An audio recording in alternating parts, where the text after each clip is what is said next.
the December 17th, 2019 Board of Zoning Appeals meeting to order. I would like to start with roll call, starting to my left. Brenda Hamstead. Hodge Patel. Todd Chernick. Jason Cole. Don Kurtz. Kim Keller. So we have a full board tonight. We have one open appointee seat that's not been filled. If you would please stand and join me for the Pledge of Allegiance. I pledge allegiance To the flag of the United States of America and to the republic for which it stands, one nation, under God, indivisible, with liberty and justice for all.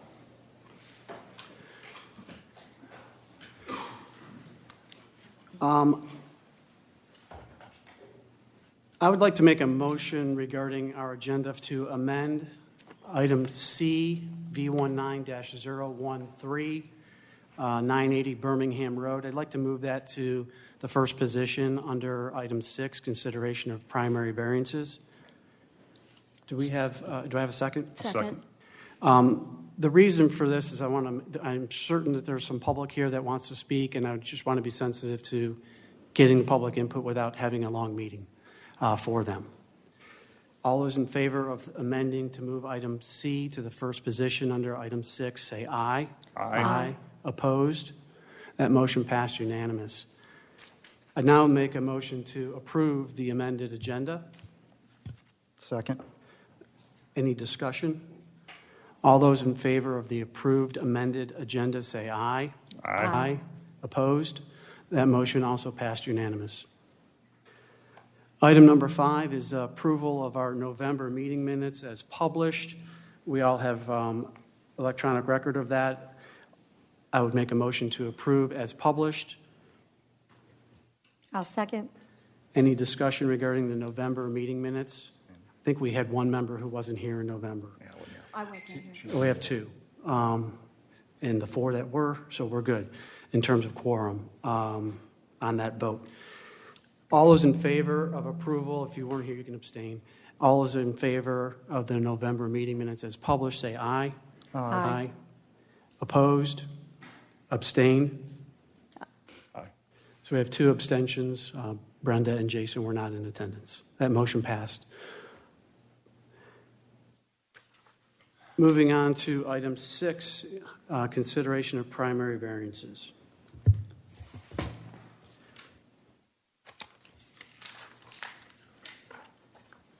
The Board of Zoning Appeals is a quasi-judicial board comprised of resident volunteers of the City of Milton.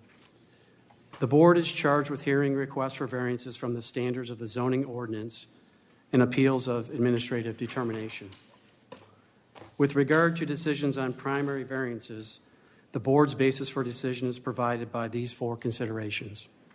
A, relief if granted would not offend the spirit or intent of the ordinance. And B, there are such extraordinary and exceptional situations or conditions pertaining to the particular piece of property that the literal or strict application of the ordinance would create an unnecessary hardship due to the size, shape, or topography, or other extraordinary and exceptional situations or conditions not caused by the variance applicant. And C, relief if granted would not cause a substantial detriment to the public good and surrounding properties. And D, that the public safety, health, and welfare are secured and that substantial justice is done. I'd also note, in terms of sign variance considerations, we have our considerations surrounding this are relief only to the sign ordinance may be granted where existing foliage or structures bring about a hardship whereby a sign meeting minimum letter size, square footage, and height requirements cannot be read from an adjoining public road. With that, I'll move to the first item on our consideration for variances, and which is a sign variance request for V19-013, 980 Birmingham Road, Suite 811. I'd ask staff to please present. Petition number V19-013, 980 Birmingham Road, Suite 811. The requested variance is to allow more than one freestanding sign per per right-of-way, that is Section 64-2326, subsection A2C, to allow a sign to be constructed of plastic material, Section 64-2326, A1C, to allow the sign face to be constructed of plastic, Section 64-2326, A1D, to allow a pole/lollipop sign, Section 24-2326, E1. The background, the site is an 18.37-acre lot located along the crossroads at Birmingham Highway and Birmingham Road in the Birmingham Village Shopping Center. It is zoned MIX and is in the Birmingham Crossroads overlay. The applicant erected this sign without a sign permit and was given a courtesy notice by code enforcement. The applicant is requesting a four-part variance from the following. As I stated, Section 64-2326, A2C states that there may be one freestanding sign per right-of-way frontage. Section 64-2326, A1C states the sign structure shall be constructed of wood, brick, or stone, and to the extent possible shall be the same material as the predominant material on the principal building. Section 64-2326, A1D states the sign face shall be made out of wood, a material which has the appearance of carved, distressed, or sandblasted wood or stone. Section 64-2326, E1 states pylon, pole, lollipop, and projecting signs are prohibited in this overlay district. On December 3rd, 2019, the Design Review Board offered the following comments. Needs a master signage plan, support the hardship, to allow a temporary sign that obeys the sign ordinance, need to make adjustment to the sign ordinance, and city needs to reach out to the property owner. The standards of consideration, it was read prior. I'll read it again. The approval of a sign variance is based on the following considerations.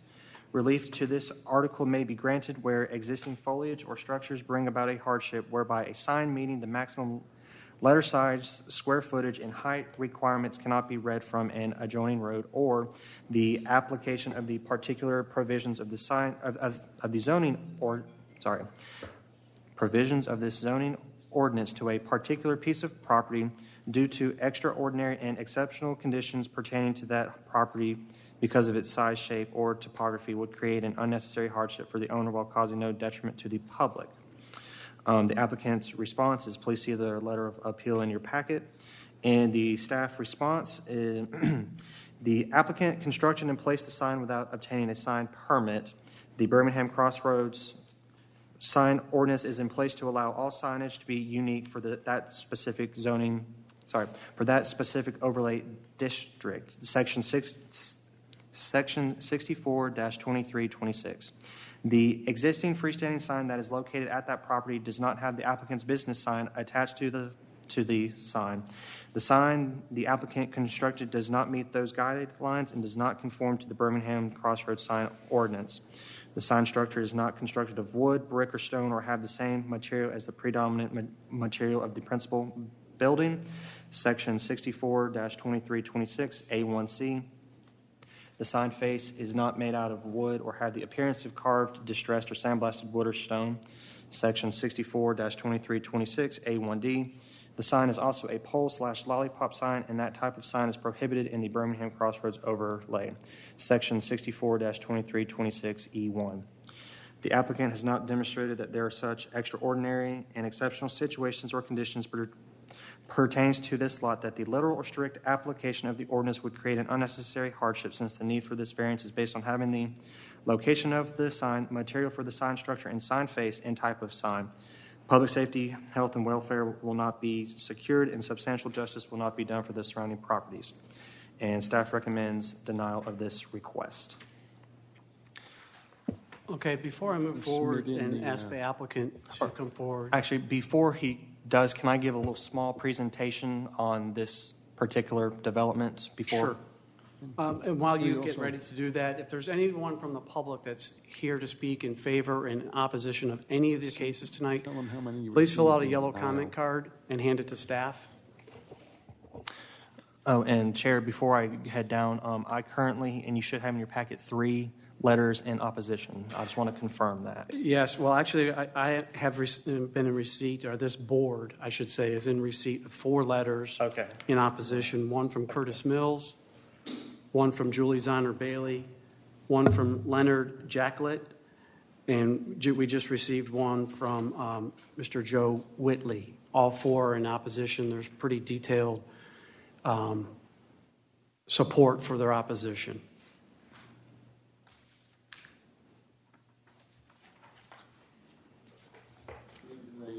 Yeah, it's going to be up here. And I'd also make it known for the public that these hearings, these board meetings are videoed. So we'll look to get some things on record you'll see throughout the evening. And they're also webcast. So Oh, I turned it on.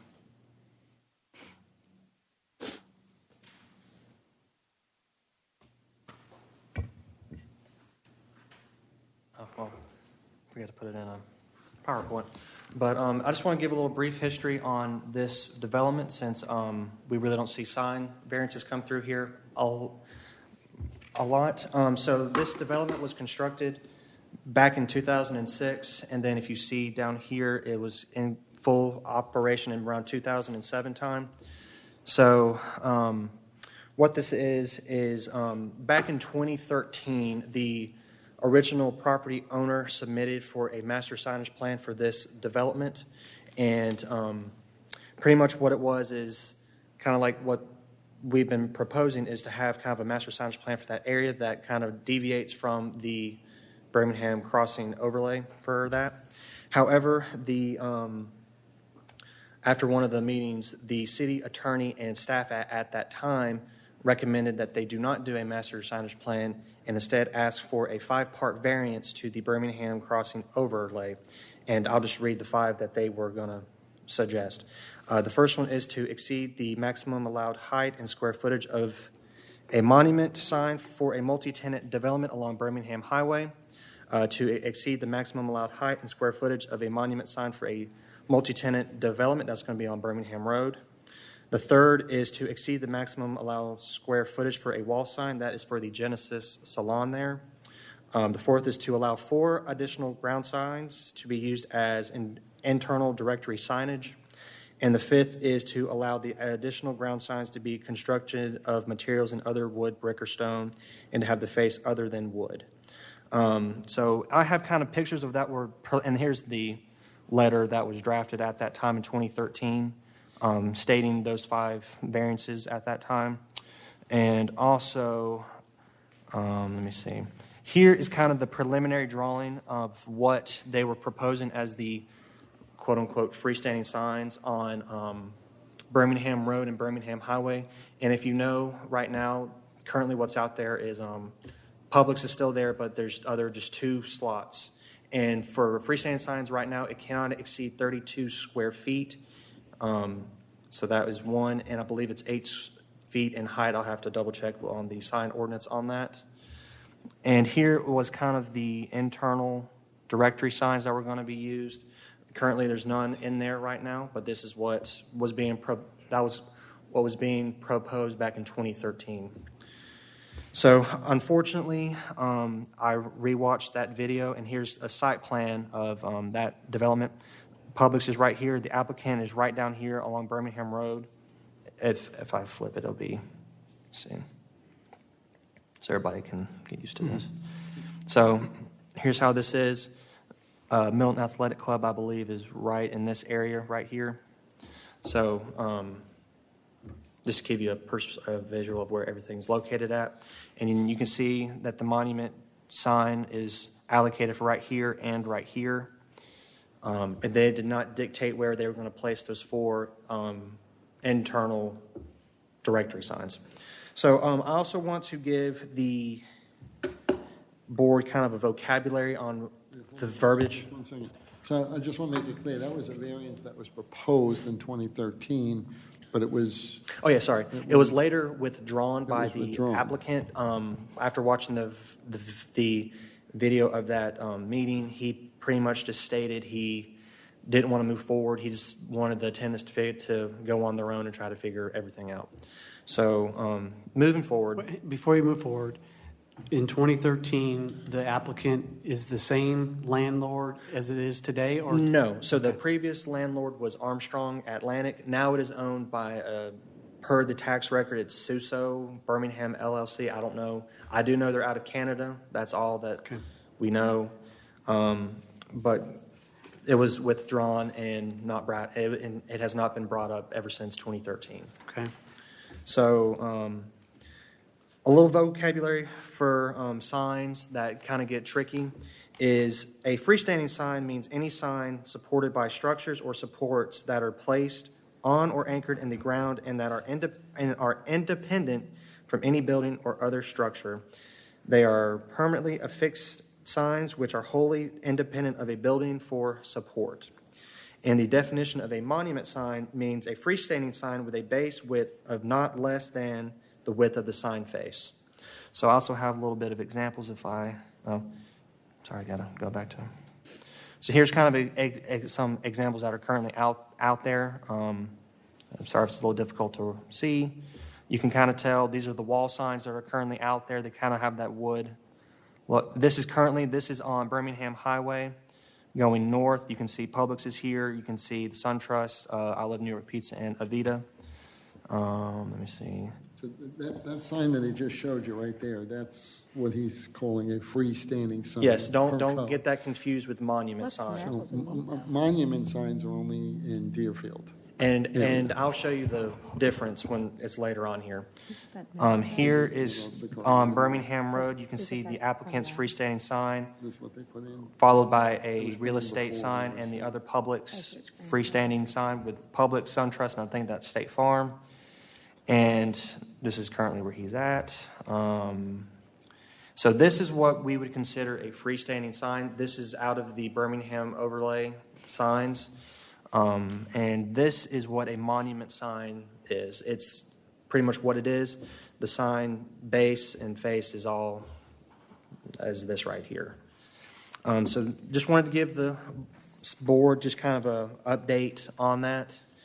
And just wanted the board to also know that the tenant can also, or when the design review board met on this case, they kind of asked for a temporary signage for a year. So in the zoning ordinance for the signs, let me see. So we would consider that a banner because for temporary freestanding signs, there's only 3 that I can legally do. That is a sign during construction. So if there's a new type of development, that can be up when the first CO is issued or when construction ends, whichever is first. The second is a temporary standard informational sign, and that is one standard informational sign Each non-residential lot and or development may display one standard informational sign not exceeding 4 square feet without a permit, except that during a political election, and that's pretty much that for that. And then for the third is signs during the sale or lease of a property, and that's generally a real estate sign. So I don't know if coming from a legal standpoint, if that can be a condition, if you do wish to approve it, but from right now, he cannot do that based on a temporary freestanding sign.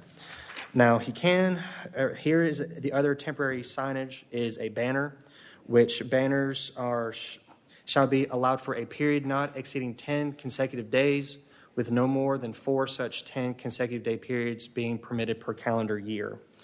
In addition, each new business shall be allowed a banner for 30 consecutive days, starting from the issuance of business license or occupational tax certificate.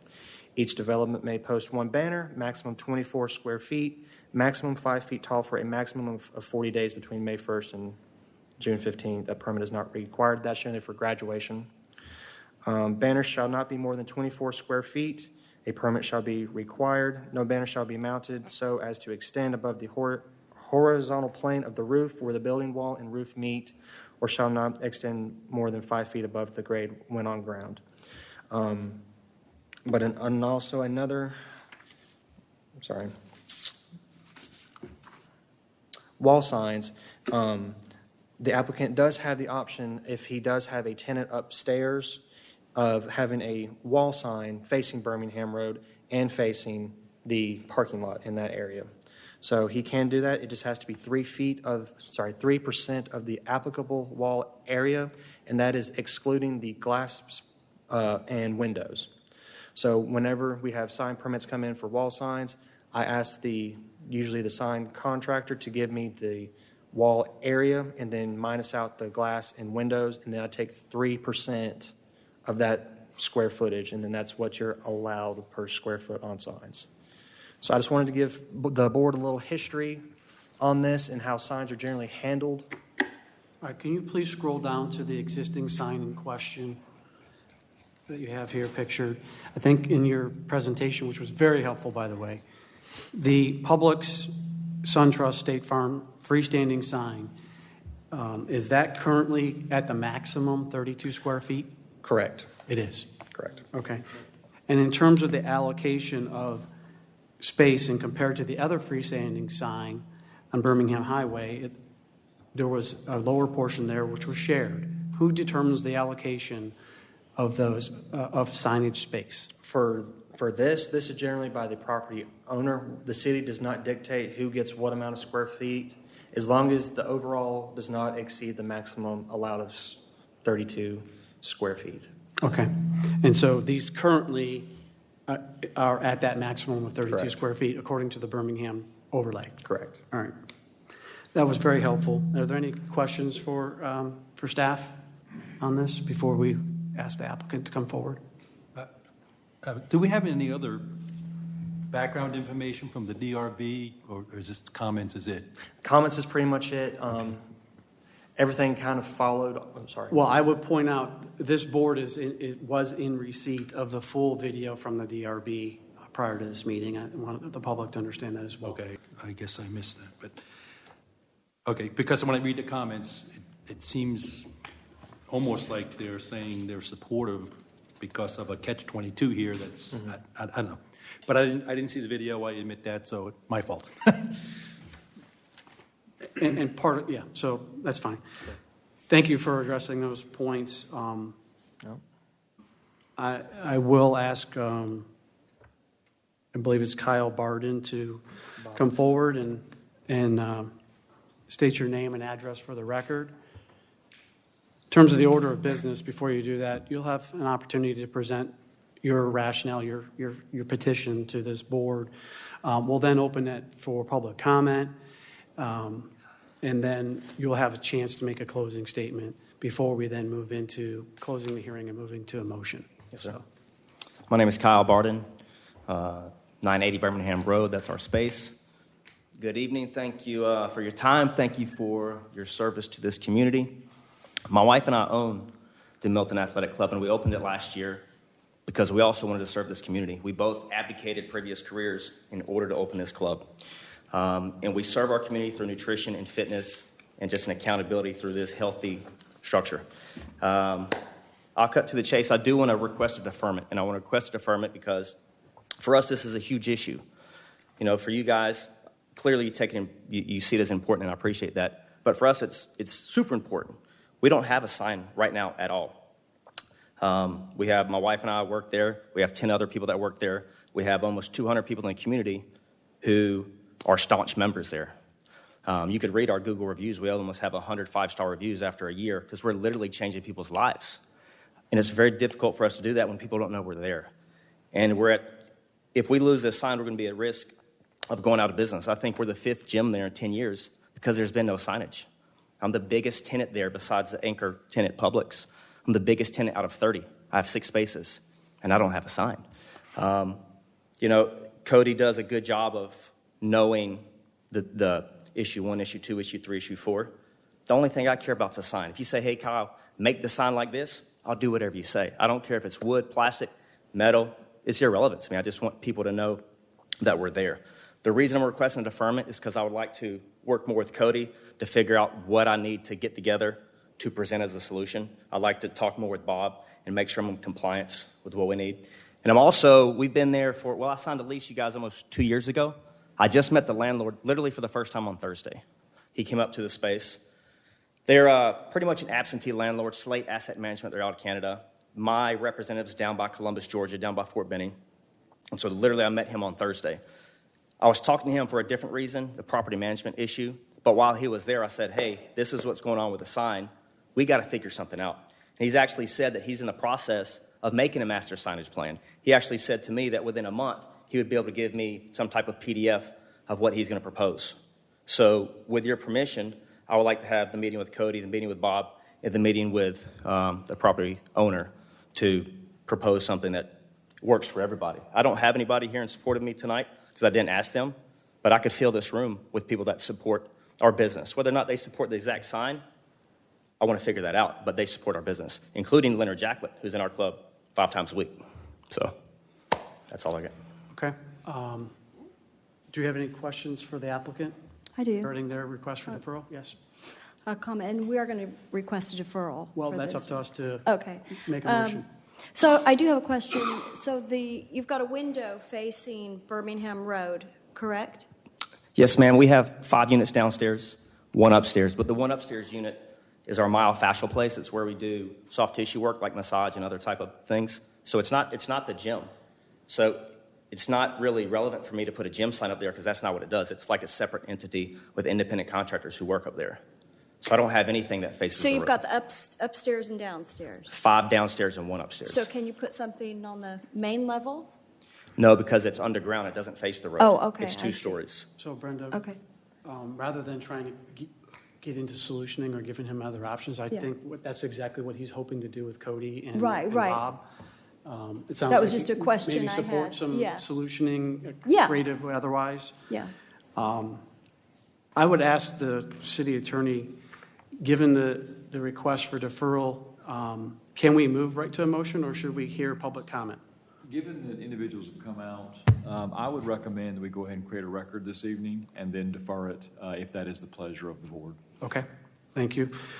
So I heard your rationale in pleading up to this board. If you would just take a seat, I'm going to open it for public comment. You'll have a chance to make closing remarks as well.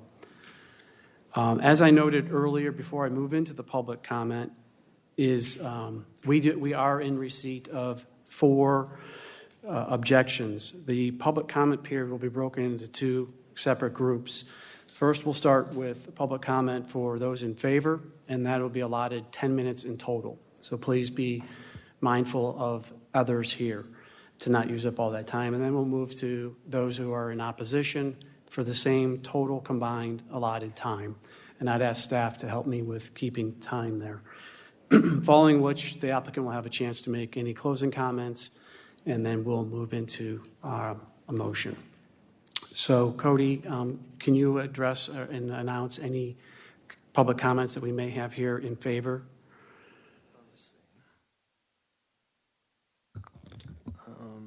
I've received no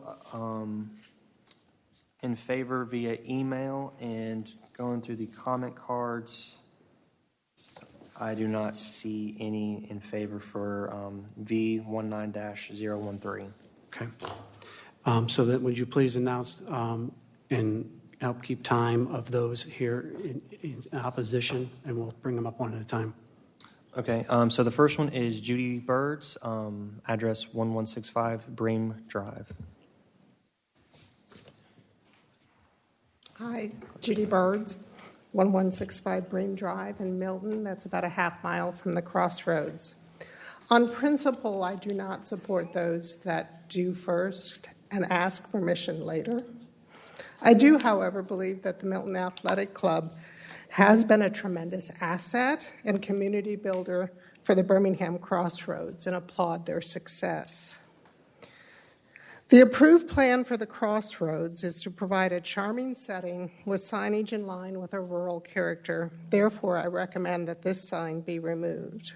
I do hope, however, that some compromise could be struck by either moving the sign to the interior. A lot of people cut through on their way to the Publix, and/or allowing a temporary sign until a change could be made to accommodate more businesses on the wooden sign. I realize what Cody put up was rather quick with the variances from 5 years ago, and the applicant also suggested that some additional changes to be proposed to the signage were under work. On the face, that seems reasonable. The sign is kind of small for all the wonderful small businesses that are on there. So in principle, I would also support that you could look at making that sign bigger with the appropriate variances and would support that. Thank you.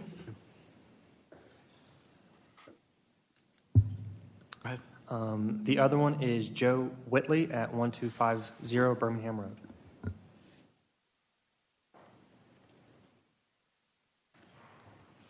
Thank you and good evening. My name is Joe Whitley and I live at 1250 Birmingham Road, Milton, Georgia. And I want to thank the BZA and the entire city for the consideration that you're giving to this particular matter.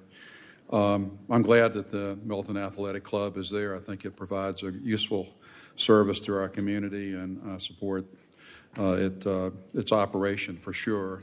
I should be a member. Maybe I should join.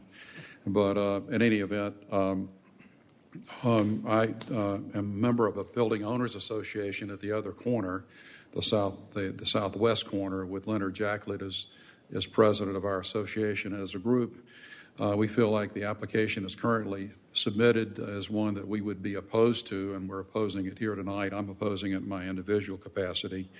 We don't think the placement of a plastic sign or a lollipop sign in the community is what we want, and I worry about precedent. Being a lawyer, one of the concerns is other businesses may very well come before the BZA and the council and ask for the same treatment. And I can imagine, lots of signage along the road there distracting from the beauty of that location in this community and where we're trying to head as a rural community, at least the rural look in this community.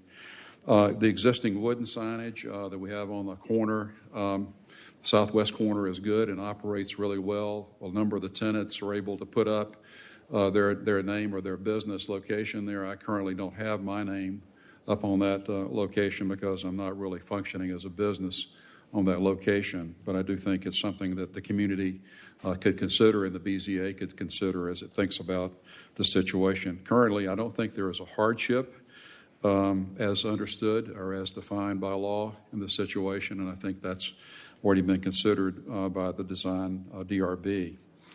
And one technicality I would raise about this process, and that is that the signage for notice to the community about this is often way off the road. I walked from my car to look at the signage about this particular notice, and it was impossible to read the notice. It was illegible. Where the writing had been on the sign, it had washed away. I don't know whether there was indelible magic marker used or whatever, but notice on this particular variance request was not adequate, in my opinion, and it's just something for the BZA to consider as it thinks about whether or not, as a procedural matter, this particular request should move forward. That's no fault of the applicant, certainly.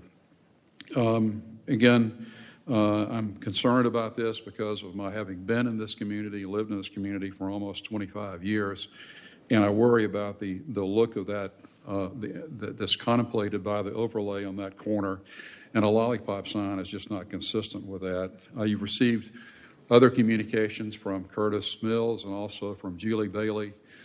Julie Bailey's presentation is quite detailed, and I commend it to the BZA to look at and have an opportunity to study, because I think it really does lay out the reasons why this particular application should be denied. So thank you for your attention this evening. I appreciate the opportunity to appear before you. Thank you very much. Thanks. Thank you. Yes. That is all from the comment cards. Would you like me to go and place the emails on the document reader, or? Unless the city attorney feels it's necessary. In the record, we don't need to do that. Okay. Then that's it from public comment.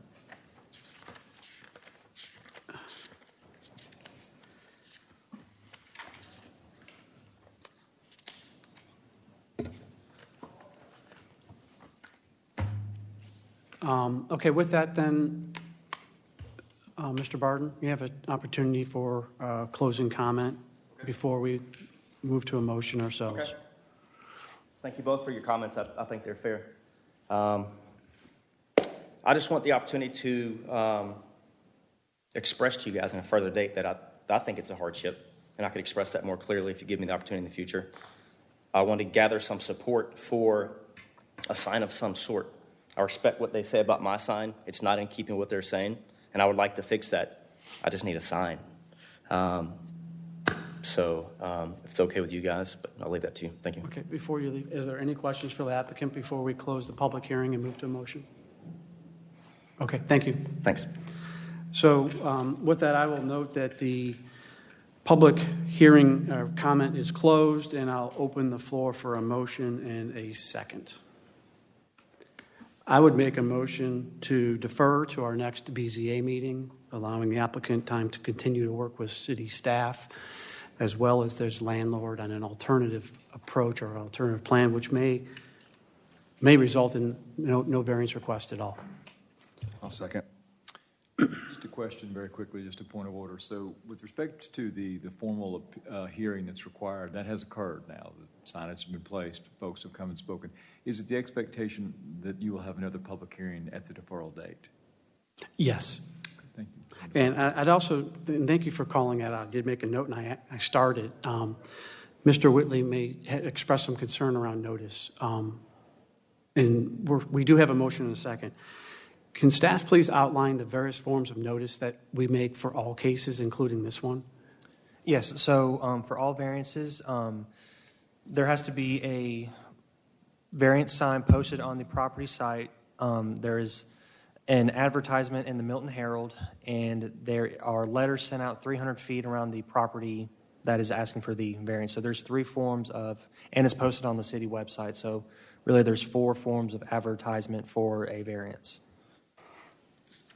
And we do take that notice seriously. There are many situations where the sign ends up not being as effective, but there are other forms of communication that do happen. And to clarify, yes, the next hearing would include similar or the same process in terms of public comment and input should there be an alternate proposal put forward. Is there any discussion on this motion?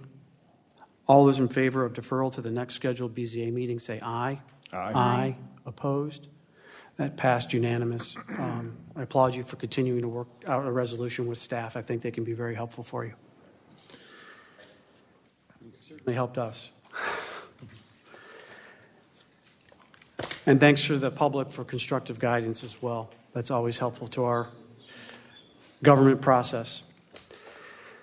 Moving on to the next item on our agenda is item B, V19-012-14915 Thompson Road. Chair, you skipped over V19-009. Yes, I did, because I didn't make good notes. So V19 is the next item, -009-175 Gladwin Ridge Drive. This case was deferred from last month on request of the applicant. So staff met with the applicant in the previous month and worked with I and the city architect to shift the house away far enough from the 75-foot or from the 50-foot state buffer. And one of the conditions was for the applicant to get approval for septic by Fulton County. And I think I placed in your packet, there is a updated site plan with the front elevation of what the house is going to look like versus in relation to site layout. That's pretty much. And have you heard anything further from the applicant? Yes, the applicant did meet, and if they did receive approval from Fulton County, staff is comfortable with recommending approval. He did show that there was less encroachment and less disturbance in that 75-foot buffer, and the applicant can confirm that exact number. But with that approval from Fulton County, staff feels comfortable with approving the application. Okay, so you have received approval for this revised septic? Yes. Okay, well, this is new information. That's good. So if the applicant Well, we really should read in what the variance request is, Cody. Okay, sorry. The variance request for V19-009-175 Lavin Ridge Drive. The variance is to allow a structure to encroach into the 75-foot impervious setback, section 20-426-2. Just to quickly remind the board, this case was previously approved last year with a certain site plan. It was approved per that site plan.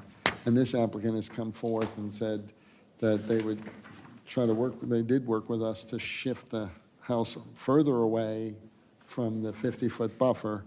And as a result, we said, geez, you're encroaching on what you used to show as your septic.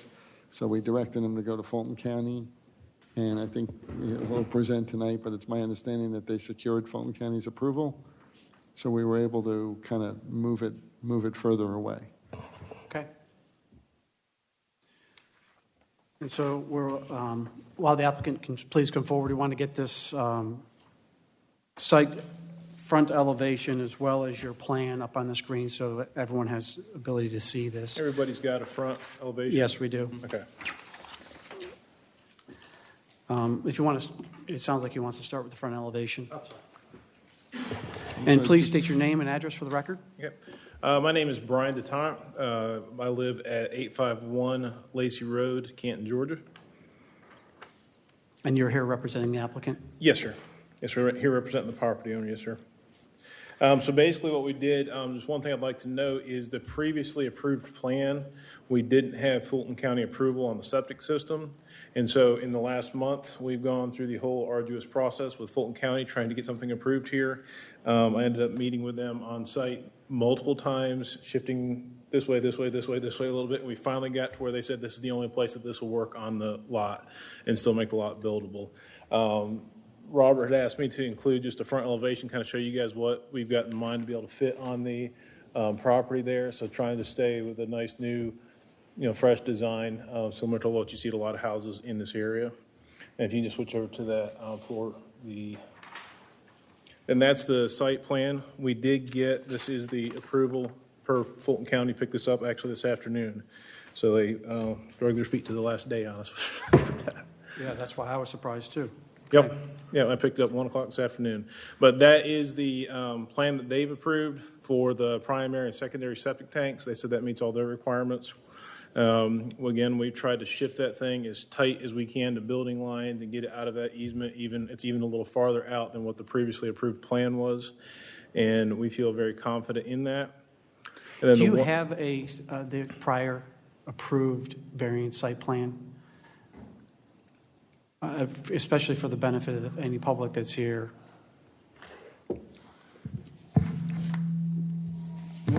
So this case sought a variance request. It was approved essentially based on a shell of a floor plan, and subsequently they've refined to a specific floor plan, and that's what we're seeing here. So this was the original block plan, if you will, that was approved, and now let's move to the revised. Correct. But for this specific variance. And you can see the green line there that shows that 50-foot setback line. We're a good bit, we're almost twice as far from the main body of the house away from that setback line. So we're trying our best to try and meet you guys in the middle as much as we can. Can you outline a couple features of this? There's there's two nodules that come off the back, one out the back and one off the side rear. Off the back is the garage. It's a rear garage that you're seeing he's pointing to there. Yes. Okay, and then if you look at the right side of the house, right down, right here, that's just a deck is all it is. That's not actually any big housing built structure. It's just a deck. Is there a patio surface below that? Probably. Okay, I'm trying to get a sense of impervious. It will be a walkout basement, and so there will probably have to be some type of patio because that lot, as you can see with the topography lines, it drops off pretty quickly. So we'll have to have either a deck or a patio there. We haven't made final decisions on that stuff yet. Okay, and can you, one of our concerns that was raised before, which you spent so much time tracking down, was the septic. Can you kind of walk us through where that? So is if you landed? look, the red line you see there in the front, there's a red box with an X on it. That's the location for the septic tank. And then you'll see a series of red lines running towards the street following the grade lines. That is what they have said is required, the only place we can do the primary septic field. Okay, and the secondary field, the The reserve field? secondary field, you'll see a box at the rear of the house, same thing with a red X. And that would actually have to be a pumped and engineered system, but Fulton County is happy with that, and that runs parallel to the upper side of the driveway. And that meets all the requirements they have for setbacks off the property line, setbacks off the driveway, that type of stuff.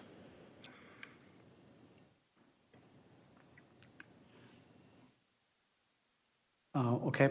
Can you, do you by chance know the amount of encroachment in a square foot basis into the 75? This plan versus the prior? No, I do not have that.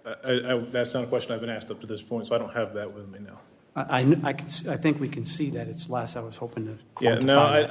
I didn't design the original thing, so I don't have that in any of our CAD systems. And so I would be, at this point, just kind of guessing at it. Any questions for the applicant? Or staff, for that matter? I've got it. Yep. Do you have approval from the association on the building and the finishes? No, sir. We're going to be doing that next once we know we can actually build a house on the lot. That would be the next step in this, as far as, because we have to get you guys to say, yes, this is actually a lot we can build on. And then we have to go to them and get for finishes and stuff that meet the neighborhood. Because we've got the square footage that they require. It's just making sure they sign off on finishes is all. Which should be Familiar with the finishes that they're expecting? They are masonry type finishes, and we have to go through and work through the exact finishes on that with them once we know we can actually build it here.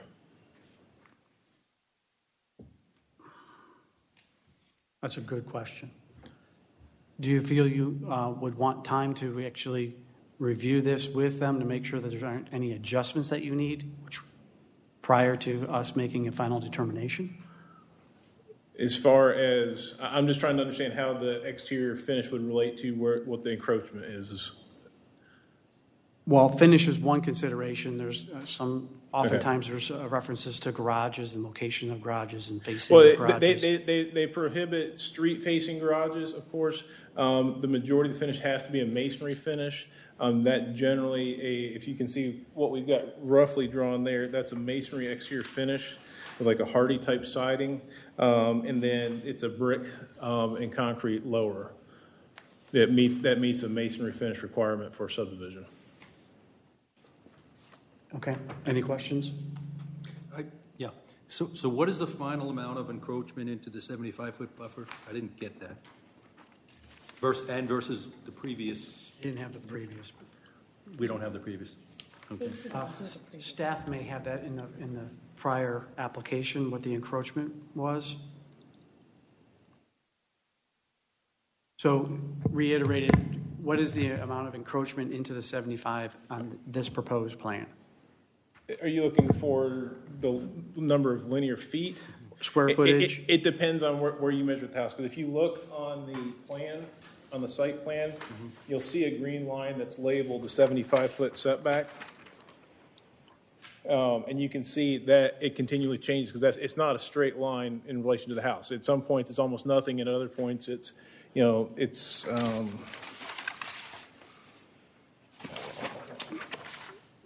But you're not encroaching on the 50-foot No, setback. we're outside. We're well outside of the 50. We're farther outside of the 50 than we were on the original plan. We tried as much as we can to compress this down to make it work.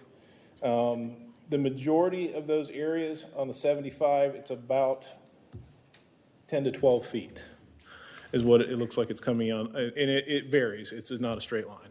How are you able to get this? How are they able to sell you this lot if it wasn't possibly a buildable lot to begin with? It's not a The original owner, it was like a leftover in the subdivision. It was inherited from a family member type of a thing, I think in a probate type scenario. And that's what they're trying to figure out before it can be, they can do anything with it if it's saleable. The stream, if it's that's an buildable. excellent question, and we discussed it in the last meeting. The stream recently presented itself, meaning, and therefore the buffers then presented themselves. It was identified. Bob, maybe you can help us with some of the history? Yeah, the original plat didn't show any stream there at all, and when they developed the larger development to the north of the page, the surveyor showed that that stream existed. So once it's on paper, the stream is there now, and this property owner was then burdened with that stream. So that's why last year the board granted them the variance to impose on that buffer because of that hardship. Well, and I think to maybe add on to Hodges' question was maybe not the finishes, but the floor plan. Is it going to meet the HOA's? Is there a square footage minimum? Yes, in the sir. neighborhood? They have a Is this gonna meet it? 4,000 square foot minimum, and we are over that with this floor plan. Okay. And that's the other challenge we're facing. So we have such a small buildable area and trying to hit such a high square footage, and we're able to do that with what we're presenting here tonight. Yeah, I think the concern is if we were to approve it, and then you go back to the board, the HOA, and they say, well, you can't build this, and then we've approved something you can't build, and then we're back to square one again. So Okay. you'd have to come back. Right, so last year, the second argument that was made to the board was that originally the HOA docs had 2,500 square foot as the minimum size home, and they have since modified that to 4,000. So that was like an additional burden that the property owner had to deal with. So between the stream appearing and the size increase, those were the two factors that were presented as for consideration. Okay. And then one other question I did want to address, I don't know if it's the right point in this. And notice in the language in the prior approval, it specified having to build a chain link fence. I was wondering if we could adjust the wording to a metal backed silt fence, because a chain link dictates a permanent installed fence, which we can't even build in that neighborhood. Generally, when we do these, we do a 6x6 wire mesh fence that's backed with silt fencing as well to protect the area. And if we could change the wording to where it's not I just don't want to get hung up on a requirement between you guys and the HOA with a chain link fence, because it's only a temporary construction. And our intent on that, and Bob, I'd very much look for your guidance here. Our intent in stating the chain link was for temporary purposes during construction, in order to make it obvious and clear that equipment should not be encroaching into the 50-foot buffer. Yeah, what we would normally do would be a fence that would be a 48-inch tall metal fence. Does that satisfy the city's?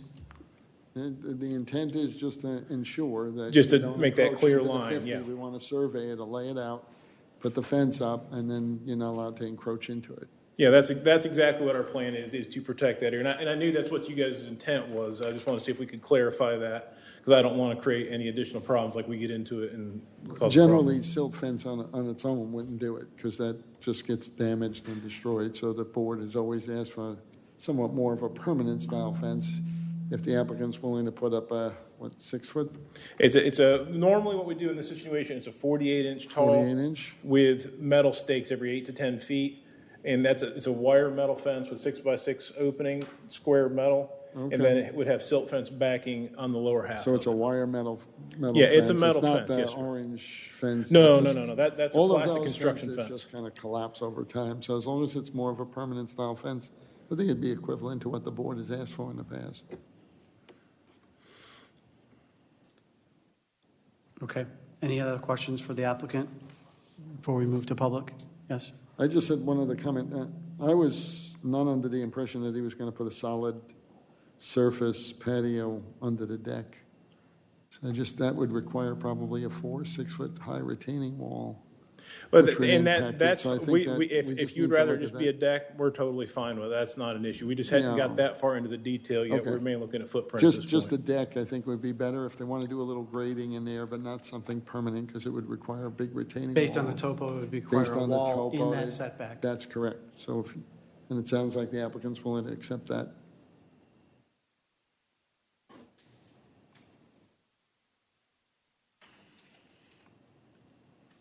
Okay, thank you for clarifying that. All right, if you don't have any further points, then we'll open it for public comment.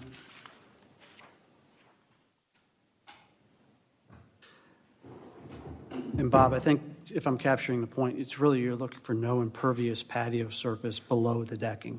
That's correct. Cody, while we move to the public comment, if you could also pull up the prior variance approval with conditions, and so we can refresh our memories on those conditions as a board. For this case, I do not see any public comment cards for support or opposition.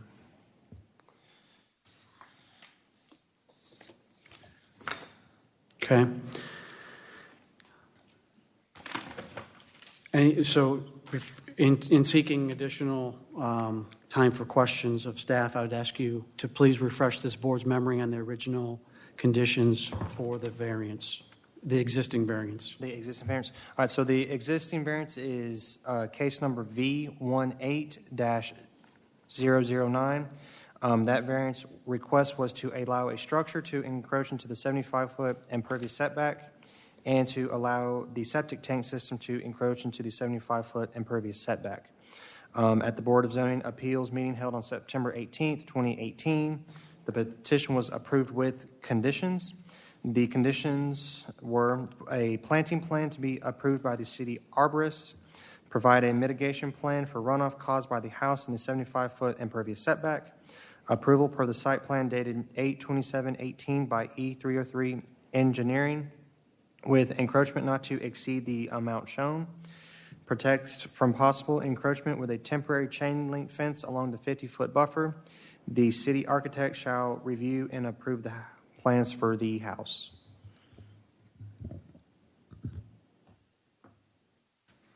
On that last point, do you feel you've addressed the city's perspectives on? I'd still like to leave the condition in there. You'd like that? Review the final. And the other thing, Mr. Chair, is that this plan doesn't actually show a dimension. So the condition would be that it's per this site plan, and then I will have the applicant actually indicate what that offset should be on the plan.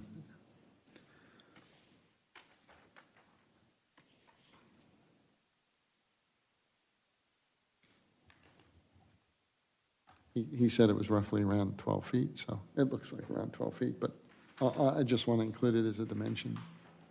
Are you looking for just the max encroachment on that one? For the main house, yeah.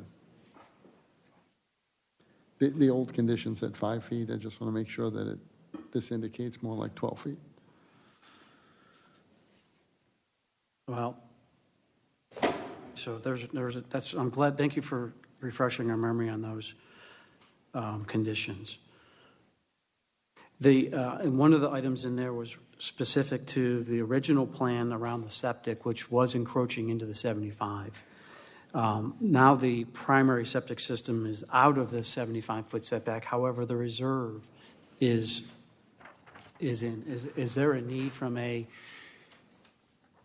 variance request to have reserve systems noted if there's encroachment?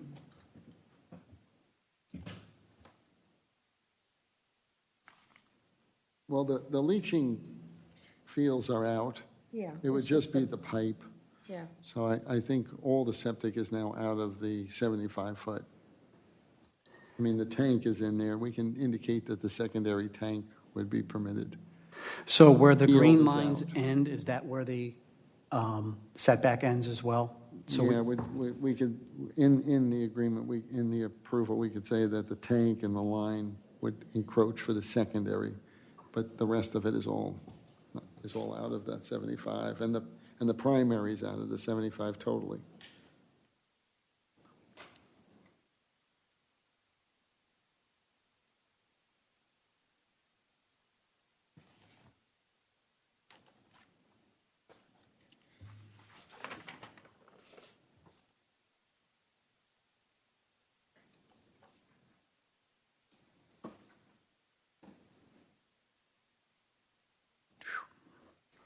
Okay. Any other questions for staff before I have the applicant? Oh, well, I'm sorry, we're at public comment, aren't we? Before I move to public comment.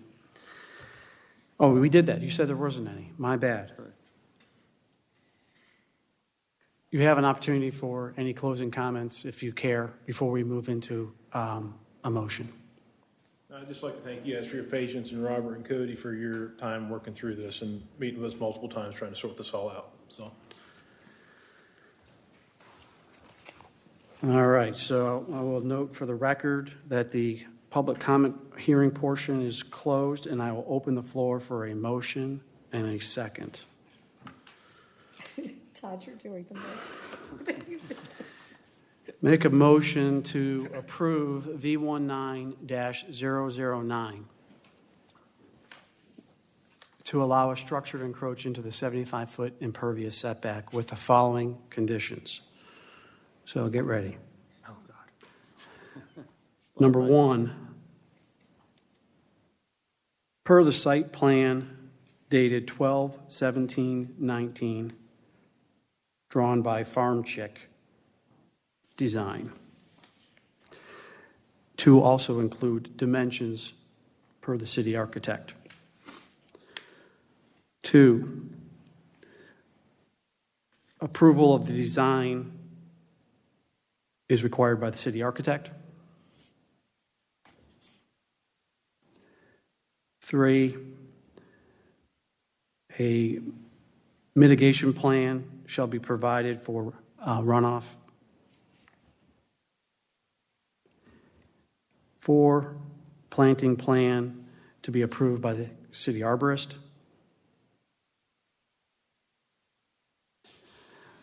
5, a 4-foot tall wire-backed silt fence to be installed during construction at the 50-foot setback to prevent intrusion into the 50-foot setback during construction. 6, no impervious surface below the elevated side yard deck.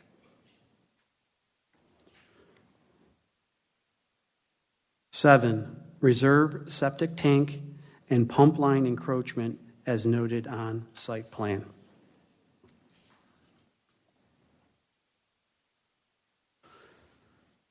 Do I have a second? Second.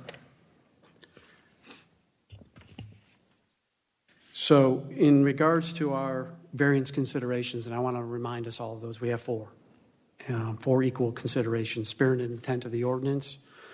I'll paraphrase: extraordinary and exceptional situations pertaining to the particular piece of property, not caused by the applicant. Substantial would this cause substantial detriment to the public good and surrounding properties? And 4, the 4th one being that public safety, health, and welfare are secured and substantial justice is done. This applicant has gone through numerous iterations with staff to bring forward a plan that will improve the surroundings of currently a vacant lot. It inherited very unusual topography, as well as enduring the burden of streams that present itself and the buffers associated with that. It does meet the spirit and intent of our ordinance as they've minimized the impact while allowing for this to be a buildable lot as platted. And as we've heard in prior meetings and hearing no opposition tonight, the surrounding properties are not negatively impacted given the measures that we've accounted for in our conditions, and that public safety, health, and welfare are in fact secured with this motion and conditions. Is there any further discussion? All those in favor of approval for V19-009 with the 7 conditions, say aye. Aye. Opposed? That motion passed unanimous. Thank you again for working with staff over the past few months and getting to this point. And continue to do so, please. All right, moving on to the next item on our agenda. We're now at V19-012, which is 14915 Thompson Road. Would staff please present? Petition number V19-012-14915 Thompson Road. The requested variance is to reduce the side setback from 25 feet to 14.5 feet for the existing residence and 1 foot for the accessory structure. Section 64-416C1.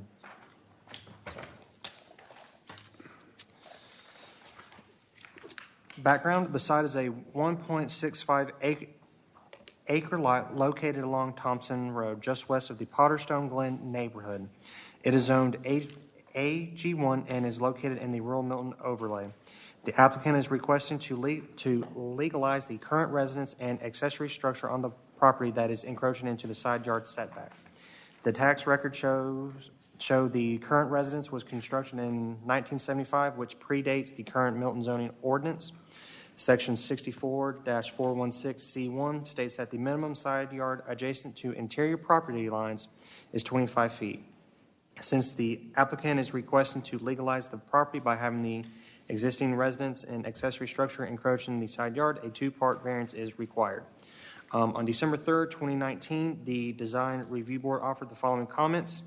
It is taking multiple problems and turning it into less of a problem. The applicant's response, please see the letter of appeal. The staff response, the applicant is currently grandfathered by having the current residence and accessory structure encroach into the side yard setback along the eastern property line, Exhibit A.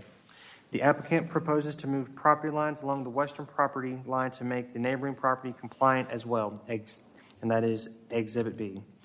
The applicant stated at the December 3rd, 2019 Design Review Board that the intent is to legalize the property at 14915 Thompson Road, which will allow the applicant to alter the property line and give 14905 Thompson Road a compliant property. Allowing the process will not offend the spirit or intent of the ordinance.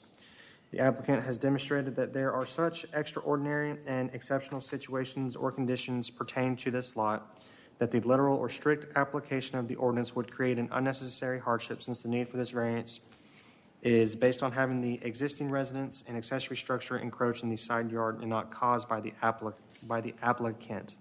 Allowing the encroachment of the residence and accessory structure in the side yard will not cause harm. Public safety, health, and welfare will be secured, and substantial justice will be done for the surrounding properties. Staff recommends approval of this request.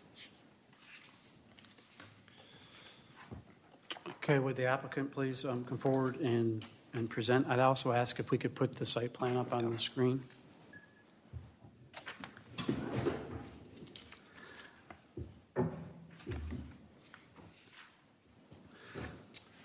Please state your name and address for the record. Mr. Chairman and members of the board, I'm Scott Reese with Brumlow Reese & Associates, doing business at 13685 Highway 9, Milton, Georgia 30004. I'm here tonight representing David Conrad at 14915 Thompson Road, Milton, Georgia 30004, and his application to obtain a variance to the side yard building setback line. So, mid-1970s, someone came in, split a piece of property into two narrow 1 acre strips, built houses upon those strips. The houses constructed are not compliant with Milton's ordinance at present. Which is all well and good as long as nothing ever changes. We have three properties side by side here, and the houses are not parallel with the property lines. And it creates kind of a problem with, okay, and this gives you all three. Pull it down a little bit. There we go. And you'll see what I'm saying, that we have skewed houses and property lines. And what they're trying to do, a couple of the owners have reached an advanced age, and they're contemplating how to plan their estates and how to best remedy the situation. So we're going to do a minor subdivision plat to adjust the property lines, and anytime we change the configuration of the properties or the houses themselves, the grandfathering disappears. So trying to remedy that situation as best we can to create some parallel property lines to the structures and rid the center property of its non-compliance by shifting the lines, then we can proceed with the minor subdivision plat. But we cannot fix the eastern property line. So we've got an existing condition created in approximately 1975, compliant at the time, non-compliant now. The only way to go forward is the granting of the variance, and then we can go forward with the minor subdivision plat. It's a little bit of a chicken and an egg, but that we feel like in our meetings with staff that this is the best solution to the problem. So when we walk out of here, we will have, or the minor subdivision plat, when approved, will remedy the situations that remedies are available with. And if you guys so desire, the granting of the variance will then create the compliance, and all of our non-compliant issues goes away. So that's the gist of it, and hopefully I haven't clouded the issue too much, and hopefully the picture is worth 1,000 words, and that makes it clear. So I will be glad to answer any questions, staff or the board. Thank you. Would you mind, just as part of your presentation, maybe taking your pen and just running it down this drawing that's on the screen? Okay. Just show the board where the existing property lines are for the three Okay. properties, Yes. and why you're moving the lines and where you're moving them. Right. So now we have lot 1, lot 2, lot 3. So this property line is the one that we have no ability to change. This is Potterstone subdivision on this eastern side. This is the existing property line between the two right-hand lots. And this existing property line, this building setback is 15.5 feet, which makes it non-compliant. So by being able to shift this property line here, we can then create our 25-foot side yard setback, adjust this line a little bit to create more of a parallel system where your yard is really your yard. This is the original property line between the left two lots, and we're proposing to miter this property line as proposed here to create a front yard where the neighbor's property is not in front of that house. So the finalization would be, we start with 3 lots, we end with 3 lots, and instead of having grandfathering of non-compliance, we have compliance. Okay, so just so the board understands, in order to do any alteration on a piece of property that's non-compliant, he has to come here and request a variance to bring the property into compliance. As soon as the property becomes, gets the existing structures on that, the rightmost parcel, become legalized, then he's allowed to then alter the lot line for that. He can't alter it in such a way that would be non-compliant. He's altering it in a way that would make it more compliant. And he's just showing you the other properties, because what he's really doing is trying to make that middle parcel more compliant so that somebody can have the right setbacks on that parcel. So in order to really adjust these property lines for the middle parcel, he has to legalize the parcel that abuts the subdivision, because those houses are within the 25-foot setback. And I would like to try to reiterate that we're starting with 3 parcels of land, and we'll be ending with 3 parcels of land. We're not creating more parcels or changing anything. We just have some non-compliant situations that we're trying to create compliance on. Understood. Any questions for staff or the applicant? I do. Yes. Why are you doing all of this? So if you owned this center lot here, or this house, the existing condition now is that this neighbor's property extends in front of your house. That is not a good situation. So they are seeking to remedy that situation by adjusting this property line here, it's in front of his house, to this property line now. Also, this existing property line here is non-compliant. If anyone ever tries, this is a 1975, 45-year-old house. There may be someone in the future that, lo and behold, may want to remodel or do any change to this property. They can't do that with existing conditions. Once we bring this into compliance, then if they want to modernize or do anything to that house, then they're allowed, as long as it's compliant with the existing or the ordinances at that time. So are you here, is this variance for the middle property? I thought it's No, for the ma'am, I know property to it's the right. confusing. Right, okay. All right, I But wish they're I all, could- everybody's in on it together, Okay. All right? So, okay, disregard. I understand, Okay, but the okay. middle people. Disregard. The middle people know Okay. what the So, all right. people to the right are doing. So to take the confusion out, what you see on the screen is what we're asking for the variance on. I can't do anything else until I get this fixed. All right? Once I get this fixed, not to confuse. I'm not confused. Okay, I just then want to make can sure I go- understand. Then I can get to this. So I have to remedy this situation before I can remedy any other situations. Got it. I have a question. Hang Are on a you second. done, Ken? Jason? Well, no, that's okay. So you're, the existing 15 feet, that's as is now. You can't change that no I matter can't what. change that. But are you going to need approval for the other two? On the, Well, Not from us. okay. that's okay, what I go before staff, and with my minor subdivision plat, it has to be compliant with all the existing ordinances, or it won't be approved.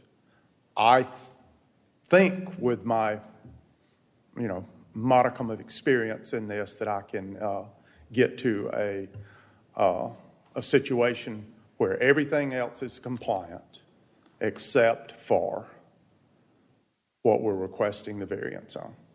And if I can get the variance, then hopefully I can take 3 problems and make them all disappear. Is the plan for these 3 parcels to tear these down and build? No. It is to give someone the ability to market or do something with. I get it. I'm not trying to, but I'm just saying, it like to her point, it doesn't make much sense to go through the effort if you got the corner, unless you were trying to make it appealing to someone else in the future to where they could potentially tear that house down, Okay. build another house bigger. All right. So it is, the existing situation is not appealing to the current owners, except for the fact that they have been neighbors for multiple years, and it doesn't bother this lot for this lot to use his property. But that's not a good situation If there's change of ownership or. if they're, and we have the 2 end property owners that are in their 80s, well, something is going to, 25, 30 years from now or so, something's going to change. And they're trying to anticipate and plan for that change. No, I get it, but what I'm just clarifying is that you got a whole bunch of nonconformities here, with the exception of the one you're trying to get, so you're going to fix everything and make everything conform. But he has to start with this one. But you got to start with this particular one. I can't which is fix- which is already not conforming. Correct. So That's why he needs a variance, to get it into conformance. I get it. Yeah. Does the, Hang on, Don. Well, so my question tags on to theirs with Yes. new construction. I mean, there's, a series of 3 homes by one investor on Hopewell, going towards Bethany. So I'm wondering if this might end up being a similar situation with new construction, tearing down the first 2 and building further back on the property. Is that a possibility? I mean, well, everything. Which would not require a variance or not? Well, everything is a possibility that as long as they didn't require a variance. So you have, the Unified Development Code in the city of Milton that allows someone to, go before the design review board, ask for the demolishing of an existing structure and rebuild a new structure as long as it's compliant with the rules and regs that are in place. Or they can remodel an existing structure or renovate, whatever term you want to use, as long as it's compliant. We're not compliant now for anything. Right, with the existing structures. But if there was, and this is just for my own information. Okay. So if an investor came in, built 3 properties, 3 different homes, and they pushed them further back, is the land all buildable? Well, I'm sure, as your experiences on this board, there are so many layers to building in Milton. First and foremost, the fact that 95% or more of the city is dependent upon on-site septic systems. You start there. If you have to do a 5-bedroom initial and reserve septic system, that is your starting point as a designer, and then go forward. But trying to speculate, is something possible? As long as it's compliant, it's possible. So this is more for marketing these properties? No, ma'am. No. Okay. It could be. I mean, that's what I thought the whole purpose was. I don't know that that's really for us to weigh in on. We're looking at specifically a non-conforming, a grandfathered, non-conforming piece of property that he's trying to get into compliance. Right. Whatever happens after that in terms of development or marketing or investing or building is subject to our existing ordinances that we're not changing. We're just getting what I view as a non-conforming grandfather property into conformance. Right.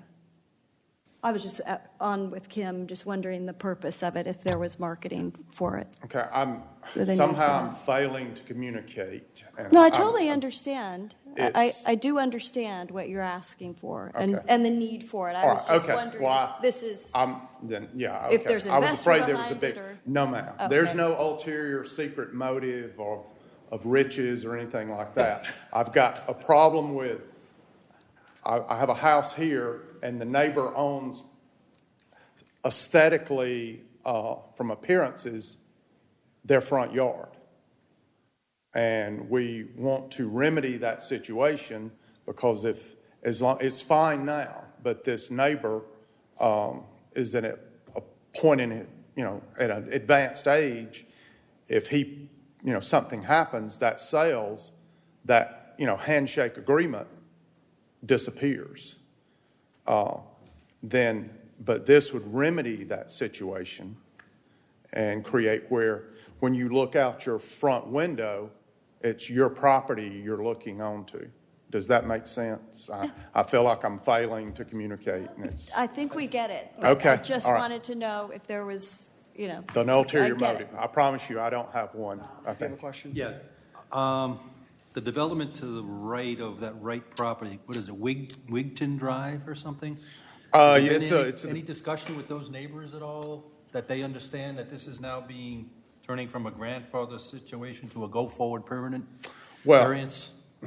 The communication, as Cody went through, has been, the city, those 4 points that he addressed about how neighborhoods or the neighbors are identified. There's been no objection. There has been no objection. Nothing, no input from the neighbors. So this existing condition was in place. The subdivision was developed. The subdivision constructed a privacy fence prior to constructing the houses because This was an existing problem, and when they purchased the property and went forward and subdivided the neighborhoods and sold those houses. It's like if you buy next to a pig farm, the pig farm was there. And not to say but the problem was there, and they were completely aware of that. So, okay. Can I just ask Ken a fast question? So, in other words, when we legalize this, if somebody was to knock down that house, they would, when they build the new house, they'd have to conform to the new codes. It's not like we're legalizing it and you knock down the existing house and then you're allowed to build a brand new house with this setback. Is that correct? In other words, we're legalizing what we have. The variance right? does not go with new construction. It only goes with what is existing. We're only legalizing what's there, Ken. So if I'm not sure I would necessarily agree with that. Is that your intention, that the variance goes away? Well, the intention is that this existing site plan sets that, but we're not, it's always been the city's position that unless you specifically ask for a change in the side building line, and that is not what we're asking for a remedy to this solution.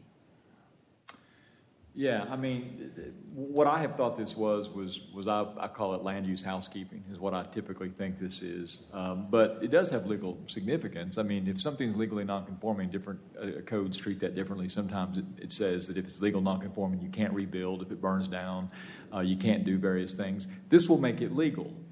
But it will make it legal, I don't think, on an ephemeral level. I mean, I think it'll be permanently legal, and therefore I think this, whatever land use accommodations, I think will carry with the land, and we'll give them some options they might not otherwise have. That would be my expectation. I don't think that makes it less desirable. I just think that's the truth. To clarify, if we conditioned this variance approval according to the as-is build, as noted in this plan, then I think it that is would be a specific to that. significant encumbrance on it, right? Then it is specific. So in other, to address what Bob was commenting, if we don't do that, I think what you're saying is this would allow for a 25-foot setback to be reduced to 14 and a half forever and ever and ever. That would be my expectation. Right, and I don't think that's the intent of the variance. So the intent is as is The built. intent is that to legalize the existing, but in legalizing that existing, we would not, I would hope that we could condition it such that there would be no increase in the encroachment. The concern with that would be the 1 foot on the accessory structure. Right. How much more can you go? Well, that's true, but so the legality, the remedy trying to protect my elderly client is that if this house needs to be remodeled or rebuilt or something, that particular encroachment is allowed to stay. Based but on that not footprint. yes, but not increase that encroachment any. Is that, am I don't think communicating? he's talking about the footprint. Or increase the footprint. I mean, You're Well, not if talking you- about if the you- existing footprint. You want the side setback to be legalized to what it is right now. 14 and a half. For that. All along, No, just where that structure is. so the existing footprint. Right. But if they so desired or had the ability to add to the existing structure in the areas of compliance, then that would be. So that is the way it's always been, or my past experiences when we had these similar problems, is that you legalize the encroachment, but you did not allow for, in this particular Open case. the door for more. Right. Now, when there are variances when we say we've got a 25-foot side setback on an undeveloped lot and we're seeking to change it to a 20, that's typically verbalized or stated in a different, but I am trying to make sure that I'm protecting my client, that we're not making this would become an unbuildable lot if if this variance would disappear if you remodeled the structure. So let me ask you, are you comfortable with the condition that I raised for discussion around this being conditioned on this as-is build, which notes the location and the footprint of the encroachment?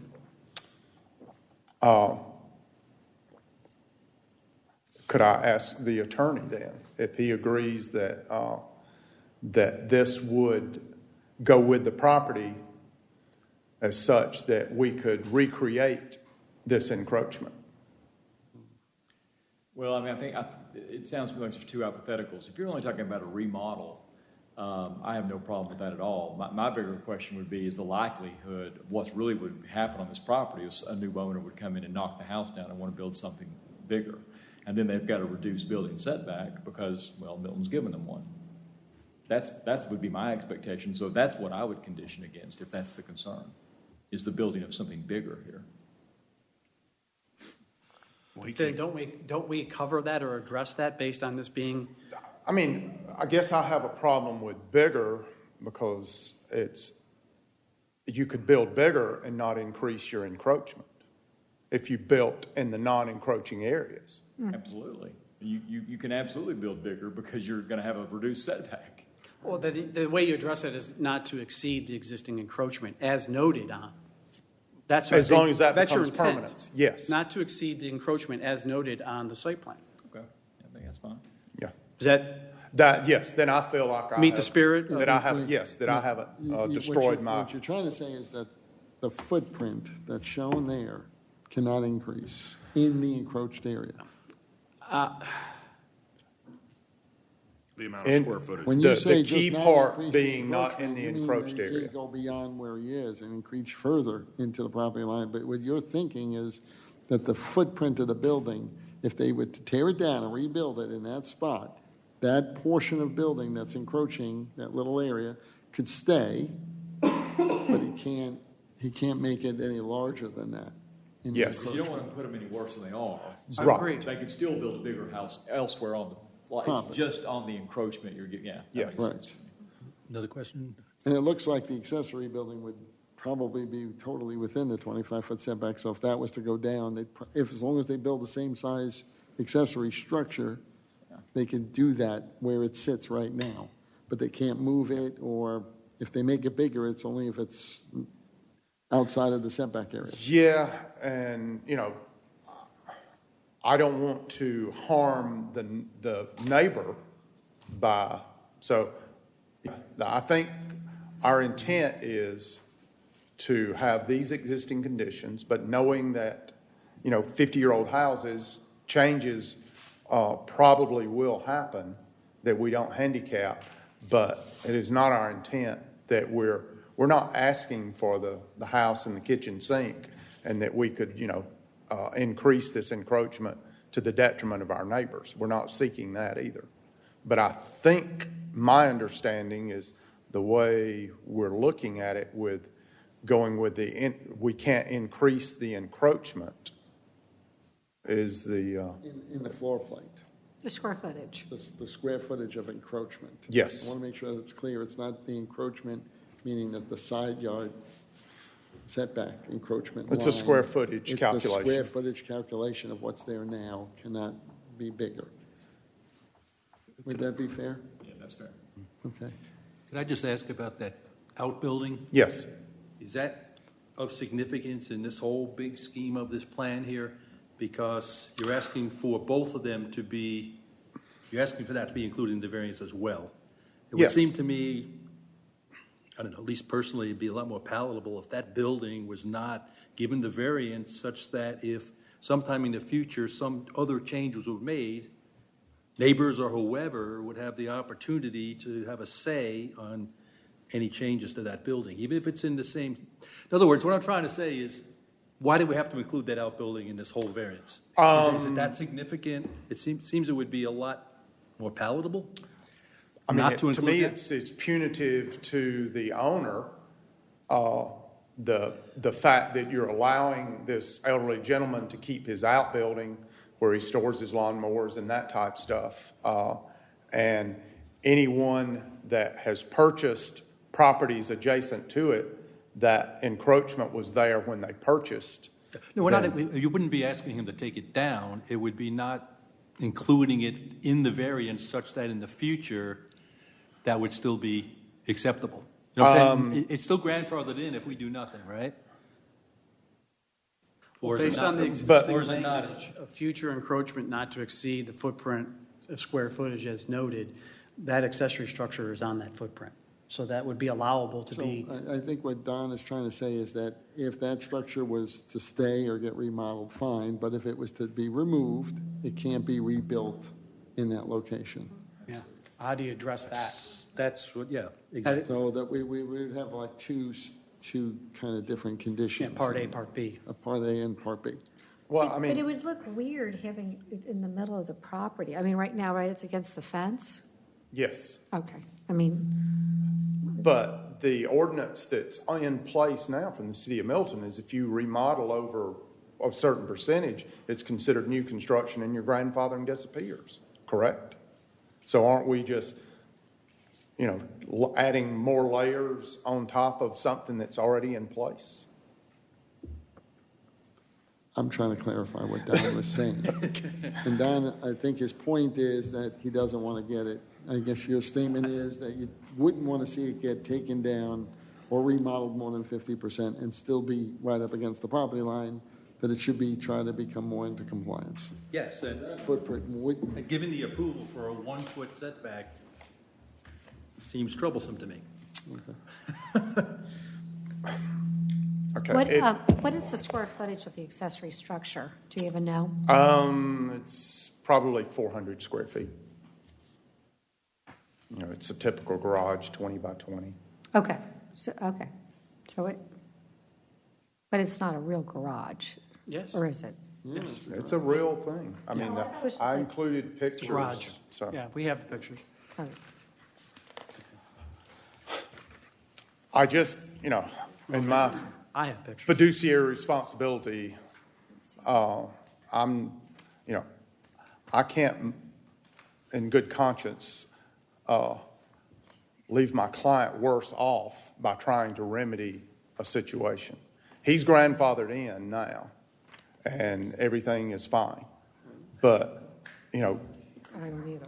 Yeah. going forward, I would hope that we would not be seeking to make him in a worse position than he is now. You said I can't see the picture of the accessory structure on what I have. Huh? I don't see it. I have one. I'll pass over to. Cody, what'd you do with my jump drive? In my opinion, if this was my property, I would want the variance, and I don't have a problem with it personally. I would want the variance as is because the size of this lot, the way he's redoing the lines, doesn't allow for much otherwise without it. Do you see what I'm saying? If you do the 25s on each side, you kind of need it. You need the 15 feet on the right to even do something going forward. If you keep the garage there in the future, I mean. If you kept the garage Most people or wanted to attach build the something garage new to or them. remodel. Is Because the way is there a he's driveway redistricted the to the lines. garage? There's too much going on, I'm sorry. I didn't know. I thought it was an accessory structure. I didn't know it was like the garage. There was a driveway too. Okay. Well, hopefully we can, Cody, do you have pictures to put on? He's uploading them. Sorry if I didn't give it to everybody. Must be hidden by the trees. Yeah, I don't see it in my pictures. But well, See, we're looking at this and trying. here, you click it. Oh, it's hidden on the trees. Okay, is it? So this is the existing house. All right, is it going to go through? This shows you from you're standing at the street, shows the existing house with the 15-foot, you see the privacy fence over to your left-hand side. There's 15 feet. And then you see the white structure in the background. That's the garage. A better view. Better view.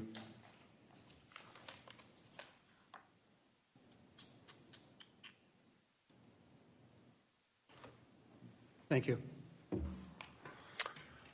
So someone asked me a question, and I didn't really catch it or respond. I'm sorry. Jason. I was just commenting that if this was my property, I would not have a problem with its variance, and this is why, because if this was my property, the way you're redistricting the lines is that you almost need to have that 15 feet on that left side. If you were to do 25.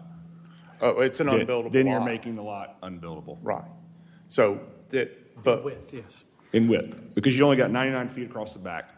And if you were to take 25 on each side of that, then now you got 50. Right. But with this, the wording being such that that percentage of encroachment that existing would be carried with the property, but we're not creating a 2-foot side setback for tearing down and reinventing the wheel. That is our intent, and I think it is yours. Do you know what the extent of the encroachment is in square footage today? Oh gosh, no. Okay. Because it's angles. I mean, it's one of those. I mean, I could with a CAD, but not. Yes, that's what I was referring to. Okay. But I mean, all of this. And we're allowing for that, Jason. We're allowing the carry forward of the square footage of encroachment to carry forward with future development. Not necessarily in that exact location. If the property ends up shifting back, still allow that percentage or that square footage amount of encroachment to allow it to be a buildable lot. Yeah. Are you okay I'm with fine with that because then I'm not decreasing what he has. So, Mr. Chair, are you proposing then to sort of aggregate the square footage encroachment of both structures and then basically give them a bank of encroachment and go forth and prosper, and then they could put that in the future even if they rebuild? Is that the idea? That's how it's currently, that's how my notes currently would be interpreted, I think, as future encroachment not to exceed the existing footprint square footage as noted in the exhibit. So you're saying you don't mind where it's located on the site? It could shift. Yes. Well, that gives them maximum flexibility in the future, but I think it keeps the status quo as far as the existing non-conforming. So any accessory structure that they wanted to create that, let's just say for argument, is 400 square feet, would only need a side setback of 1 foot in the future, correct? That's what you're asking for, correct? I think you're right. So if they were to rebuild this structure, they would have to, they could not increase the encroachment or anything that would cause detriment to their neighbors by doing this. Yeah, I think that's what we're headed What toward. they're asking for is, can we maintain it in the location that it is today? Because if you were to take this and maybe move it back, another adjoining neighbor might say, wait a minute, that structure used to be over there, and that neighbor didn't mind when he bought the house, but now you're pushing it back into the property, and now you're only 1 foot away from my house, and I mind. So if you leave it in the exact locations of where they are as of today, I don't think anybody who butts the property would mind, because it was there when they bought it, and it's still going to stay there. But if you give them flexibility to shift it around on the lot, then it can be almost anywhere on that lot. I'm not sure that's the intent of what you're thinking. As for Milton, you want people's properties to look nice and be usable. I'm assuming someone will want to do something with this in the future. Put a pool in the backyard, who knows? But if that garage there, I don't know. Maybe I don't know. It would just think that might have to move back further, is my opinion. I'm sure I could be wrong, but that's why I was just saying, if we give you the variance you're asking for, then someone can build an accessory structure of 400 square feet with a 1-foot side yard setback anywhere on that property, on that side of the property. And the existing structure can have a 15-foot side setback with the existing square footage in that setback, correct? Right. So then it's more of what Ken was saying, which you're really just going to bank a certain amount of square footage with a certain setback, and it doesn't matter where it is on the property. There'll be a primary house and then an accessory structure. So you'll have 2 square footages you bank, but it doesn't matter where you place it. Or if you say it is the way it Is that is right? today, then I assume they'd have to come back for another variance down the road, right? Yes, would be my interpretation of the ordinances as such. Would it even need to be 2 structures? If it's a bank of square footage, could they not take away the accessory, build a newer structure, and the incroachment be the same from a square footage Yeah, perspective? that's what I think what you were concerned about, and that's what I'm starting to hear as well, and which means you could The- add that the 1 foot- 400 square foot to a primary structure and end up with. 1 foot off. Yeah, so a way to mitigate that would be to allow for the future encroachment, as I said before, not to exceed the existing house square foot encroachment, and specifically excluding the accessory structure square foot. So the existing accessory structure can stay there, but another one can't be added there in its place. Yes? Is that? Bob, can we remodel at some point? Can that, if that structure needs to be remodeled and it's the interpreted to be remodeled at a higher percentage, then is what happens then? Because we don't want, per se, most of us that live in the city of Milton don't want a fallen down structure. Right, We but would I like think to be, to it Ken's to be point- repaired. I'm sorry, to Ken's point, he said that once we do this, right now, if that building was to get burned down, yes, it wouldn't be allowed to be put back. But once they approve it as it sits, then if something happens, you would be allowed to put it back. Because that's what they're giving you the variance for. Is that correct, Ken? I agree. Yeah. It's the difference between being legal and being legal non-conforming. Right. So then you would be able to rebuild that Okay. from scratch. That's- But in the that's same fine. location, the same setback, the same size. Can't alter it. Okay. As long as that's what's Right. going to be put forth, then I'm completely fine with that. Yes. Because then I feel like I've not failed my client. Someone better be helping with that condition. You're not going to do this condition? I'd like to get to some public comment, if that's okay, and you'll have a chance for us to conclude this before we move to a motion. Cody, is there any public comment, either in favor or in opposition? I did not see any in the comment cards. Is there anyone here to speak in favor or in opposition? Okay, hearing and seeing none. Let's go back to a closing statement. Any questions we might have to finalize potential motion and potential conditions? Bob, maybe you could restate what you thought you were understanding from Kim, because I'm not there yet, in terms of restricting the square footage footprint to the house. I need some help with that.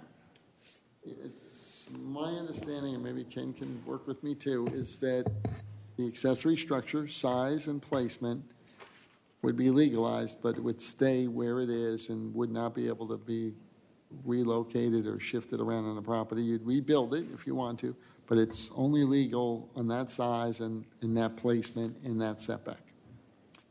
And then the house is the same thing. The footprint would still have the legal setback. You'd allow that area to remain in that setback, and it would stay in that location.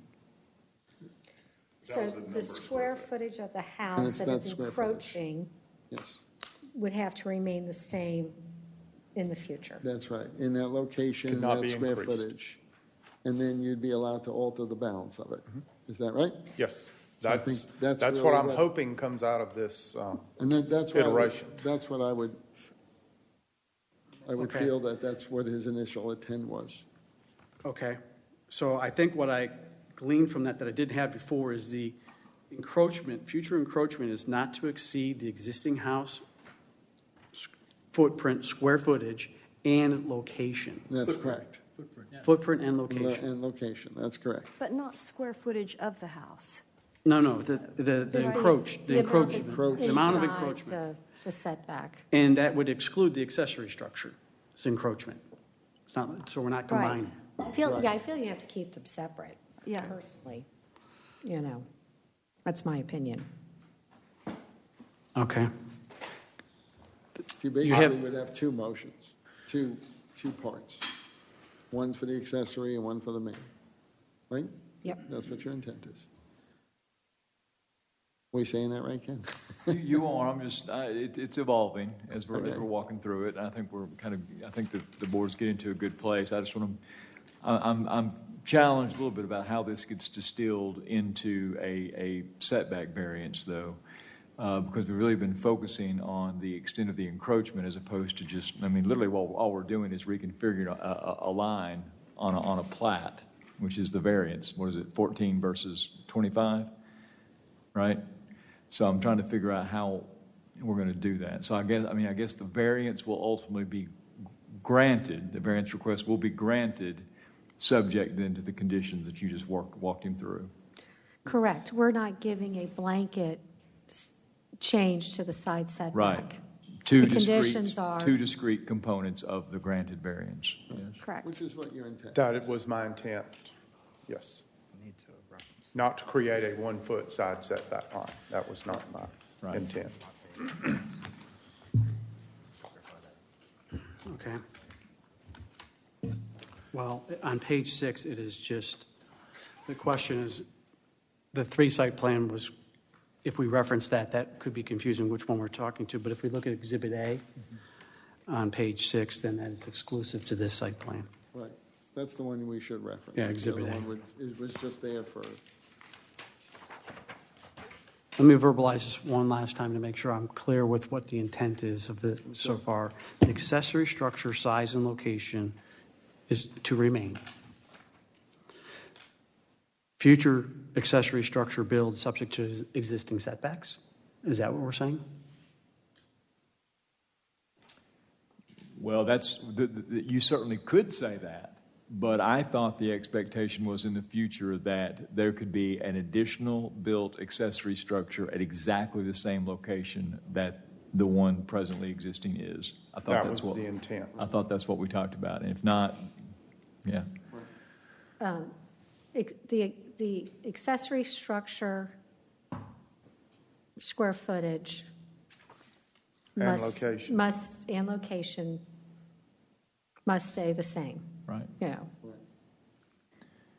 I feel like there's a better way to wordsmith. Well, no, I mean, this, but, that's, it needs to be just as, and so the difference is the primary structure, the degree and placement of the encroachment will stay the same, but the primary structure itself can become larger or different, but that's all going to fall outside. Right. So we're saying the accessory structure size and location encroachment to remain. yes. Equivalent of and preferably if we could reference to a site plan, that's even better. So we know what we're enforcing against.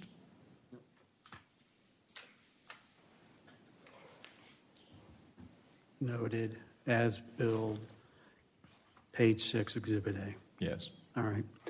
Is that the intent? Yes. Are we meeting the intent of, first of all, this board, and are we hearing your concerns?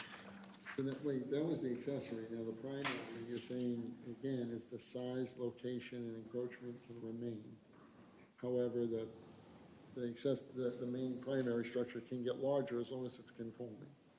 But the non-conforming portion would stay as shown on the site plan. Yeah. Which was your intent?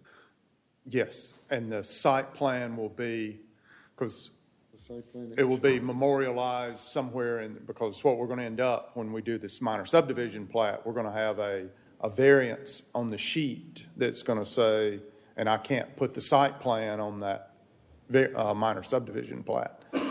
So you follow me? I'm trying to, Because when I bring this minor subdivision plat in for recording, it's going to have the condition or the variance, VC, whatever it's going to be. But you're going to have that site plan. Back on the variance level. Is that where you're adjusting lot lines that you talked about? Yes. I just want, because then if a site plan were to come forth 5 or 6 years henceforth for this property, or 20 years, that there would be a document trail to get to that, because I'm not going to be able to memorialize it on the minor subdivision plat. Be under the variance application, Yes. it would show the site plan and the variance. Okay. So to make sure that I The encapsulate proper what you were exhibit. saying is the existing home encroachment size location to remain.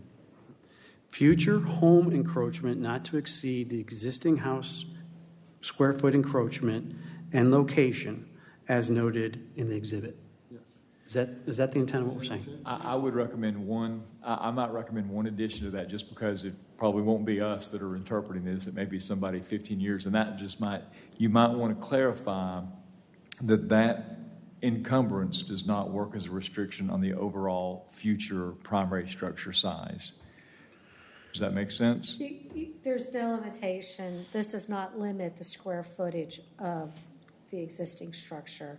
It's only limiting the square footage encroachment to be the same as it is now. Existing or Right. proposed. Yeah, I agree. That would definitely. Are you clarify. asking me or are you telling me? No, I don't tell you guys what to do. I may make a suggestion to you, but I think it would behoove my client that we make sure we're saying that it's not just the existing structure, it would be the existing structure and a proposed structure that would not exceed the square footage of encroachment.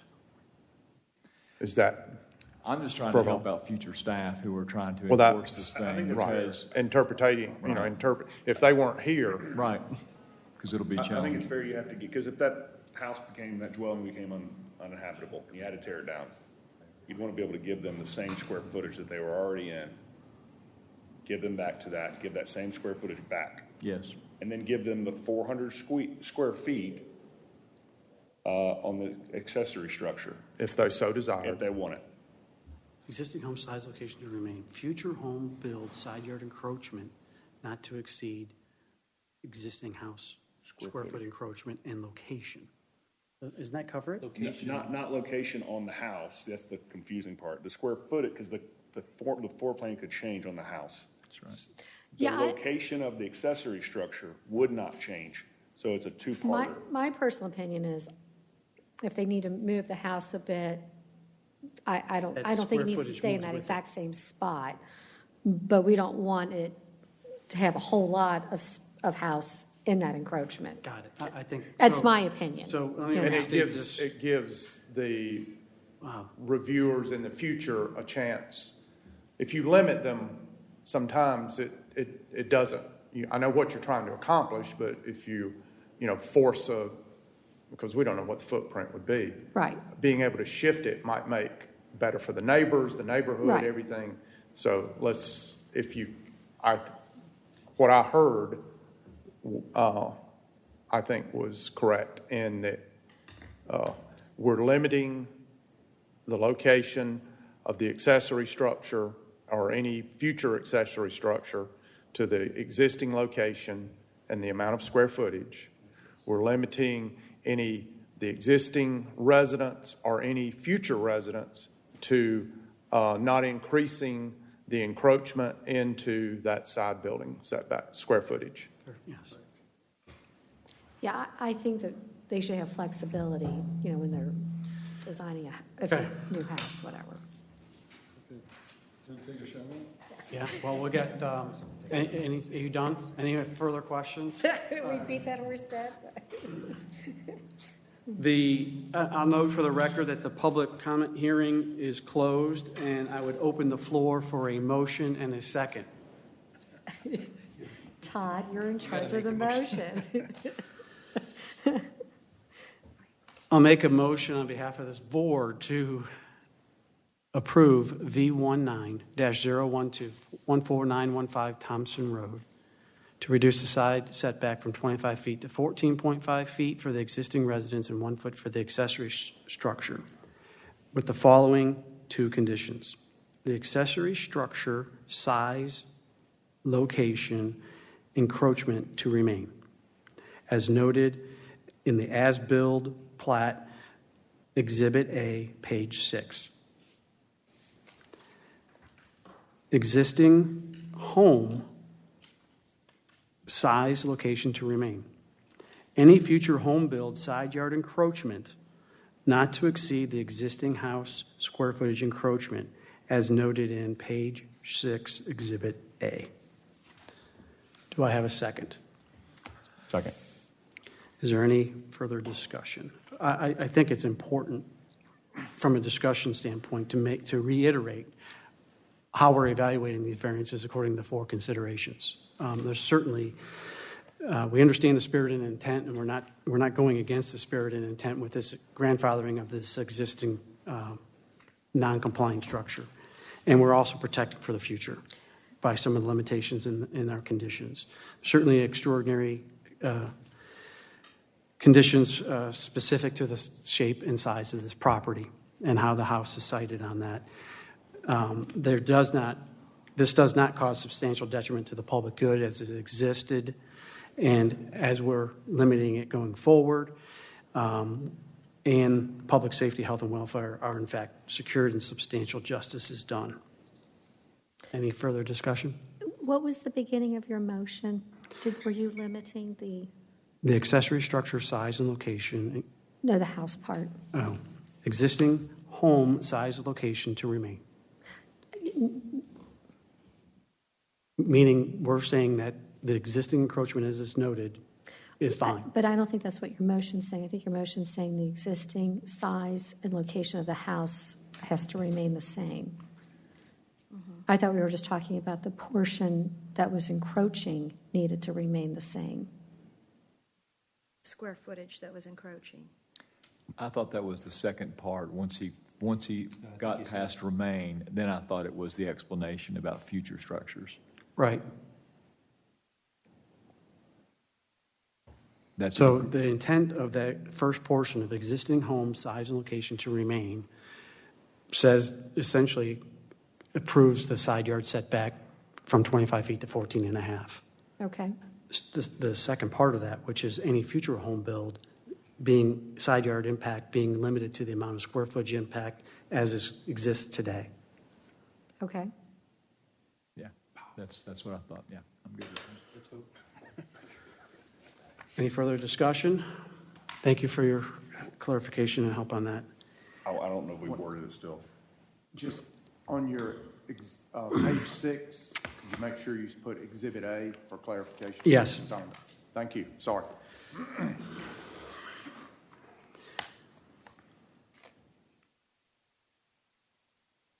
The page 6 Exhibit A reference should be both to the first condition on the accessory structure. Page 6 Exhibit A reference also applies to condition 2 regarding the existing and any future build home. Just for the record. All those in favor of approval with the two conditions say aye. Aye. Aye. Opposed? The motion passed unanimous. Thank you so much. I mean, root canal, but sometimes it has to go through it. Thank you. Thank you for your preparation as well.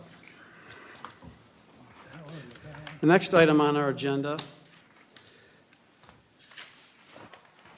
would be V19-014, 643 Glenover Drive. I'd ask staff to please present.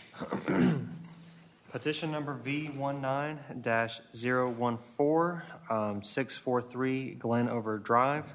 The requested variance is to allow a pool deck, and pool equipment to encroach into the 75-foot impervious setback. Background, the site is a 1.497 acre lot located in the White Columns subdivision. It is zoned AG1 and is located in the rural Milton overlay. The existing pool was constructed in 2005 and is encroached into the 75-foot impervious setback, 416 square feet. The final plat dated in 2003 for the subdivision only shows the 25-foot state stream buffer. The applicant is proposing to expand the pool 485 square feet of impervious surface and associated pool equipment into the 75-foot impervious setback. Section 20-426-2 states that an additional 25-foot impervious setback is required and adjacent to a stream. Since the applicant proposes to construct a pool, pool deck, and pool equipment in the 75-foot impervious setback, a variance is required. On December 3rd, 2019, the Design Review Board offered the following comments. It sets a precedent on allowing new construction in the stream buffer, can relocate proposed pool. Part of the existing pool is in the buffer. The applicant response, please see the letter of appeal. Staff response. The applicant has an existing pool that was constructed in 2005 that is located within the 75-foot impervious setback. The applicant is proposing to keep the existing pool and construct a new pool which abuts the existing pool that will encroach into the 75-foot impervious setback, 485 square feet, that is Exhibit A.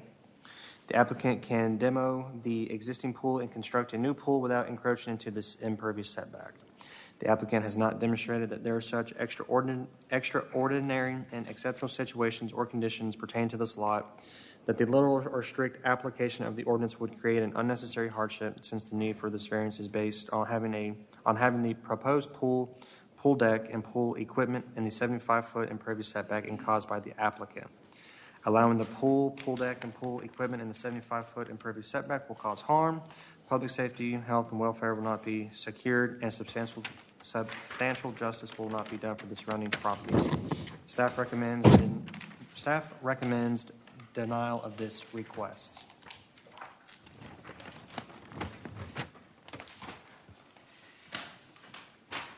I have a question for staff before you run up there. The full-size drawings that were provided for our board's review looks to be different than what the Design Review Board reviewed. Correct. And therefore, is the quoted impact of 485 feet accurate? It looks to be less of an intrusion than it was originally before the DRB. Yes, so if you look on the right-hand side, the existing impervious into the buffer, the pool and pool deck is showing 341 square feet. The equipment is 75, and the total for that is 416 square feet. The proposed impervious into buffer for the new pool, pool deck, and for the wall is 473 square feet. The equipment 12. And then the total proposed for the new is 485. So they took out, from what was previously submitted to the Design Review Board, they took out 24 square feet of the deck, 63 of the equipment, for a net total of 395 square feet. Okay, thanks for clarifying that, and we can hopefully show that up on the screen as well with this drawing. So 395 was removed? No, 395 is the... We'll get clarification from the applicant on this, I'm sure. This is the blue line, this is the 75 foot. Oh, there it is. Is there any other questions for staff? I just want to know where the 75 foot, I didn't see the blue line. See it now, the blue line? Okay. All right, Cody, while you put that up, I'd ask the applicant to come forward and please state your name and address for the record. All right, good And evening. Cody's going to help with getting the plat Okay. up on the screen. Okay.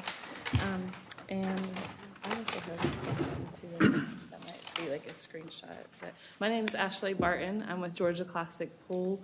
And I have the owner of Georgia Classic Pool, Vance Dover, and the homeowners as well. Our address is 131 Savannah Estates Drive, Canton, Georgia 30115. And then I'm here with Russ Ayers and Kim Peppers, the homeowners, at 643 Glenover Drive in Milton, Georgia 30004. So, yeah, as he mentioned, we are here. We are under contract with the homeowners to install a pool. They do have an existing pool as he stated, that is already encroached into the 75-foot impervious buffer. That was installed back in 2005 before there was a 75-foot buffer. And that encroachment is 416 That square encroachment feet? is 416. Existing, yeah. Thank you. And I did this, that's up on the screen now. And it kind of color codes everything for you. So we do have and this drawing is different than what was given to the design review board. We went back and adjusted the design to get less of it into the 75-foot buffer.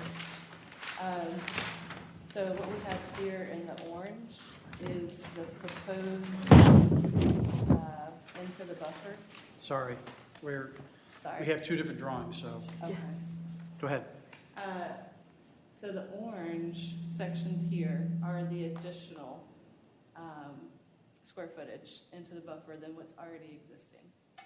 The green sections are what we're taking out. So that's over here on the side. So we have the 416 square feet that is existing inside the buffer. What we are proposing is the orange. So it's a total of 218 square foot in addition. However, we took out the square footage for the deck and the square footage for the equipment, because the square footage that's existing for the equipment is more than what our equipment will take up. So after we take that, the net effect of additional square footage is 166 square feet, and that's just this orange section. But the diagram that you have in front of you is showing.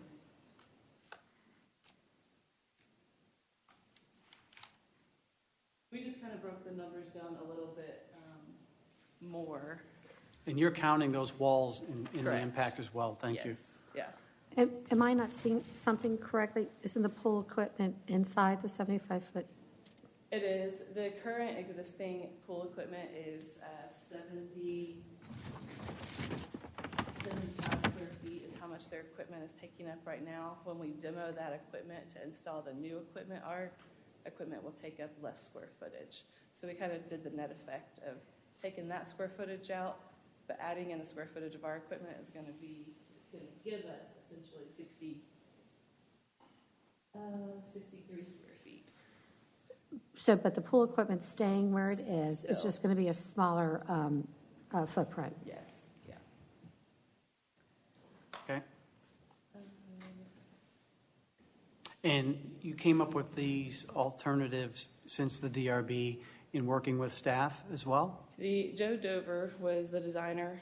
He was here at the DRB last week, and he spoke with y'all at the meeting last week, and he went back and created a new design. Okay, has staff seen this and offered any feedback? seeing this. Okay, all right. I know there was extensive conversation in the DRB regarding the amount of impact, so thank you for taking that feedback. So do you want to continue and why we ended up with even the impact that we have? What features around the property are So- dictating that? Yeah, what we.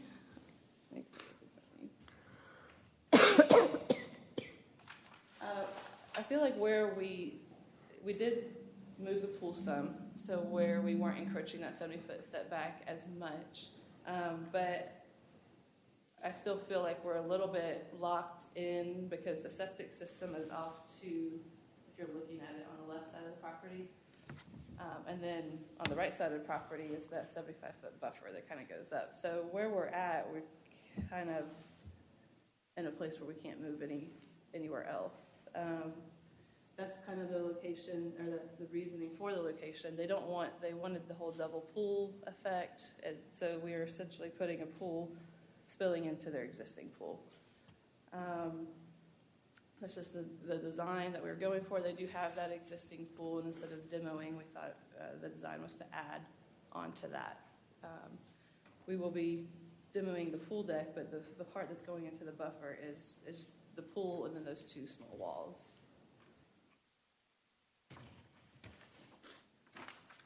Do you happen, it's not, I don't believe it's noted on here, perhaps it is, the The septic, I can see the existing septic. Do you know anything about the reserve septic and where that's located?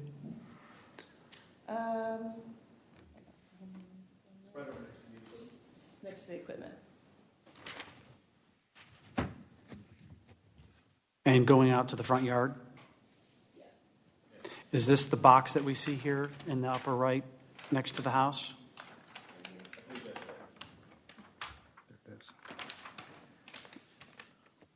Yeah.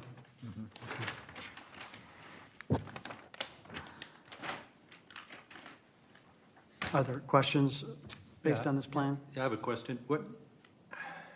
I guess what's the hardship of trying to keep the new portion of the pool within the 75-foot? It would just be, I don't know how much would cut off, but it's not a large proportion. It doesn't look, maybe 20% or so of the area of that new pool.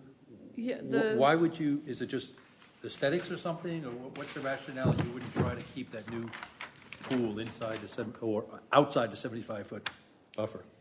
I think that we definitely were going with a certain design, yes, but I think too, we didn't want to encroach too close to the house. There's the sunroom, there's the deck that's right there off the back of the house. Well, you wouldn't be moving, I'm not suggesting you, I would say just that piece that's out into the 75-foot buffer not be there. You wouldn't be moving anything closer to the house. It would be a smaller pool. I guess I'm asking, have you considered a smaller pool for the new pool? I know that Joe, the designer, he's definitely tried to make it look as, I guess they were trying to make it work because they don't want this really skinny, with the way that the vanishing edge is, pulling in here, I feel like we,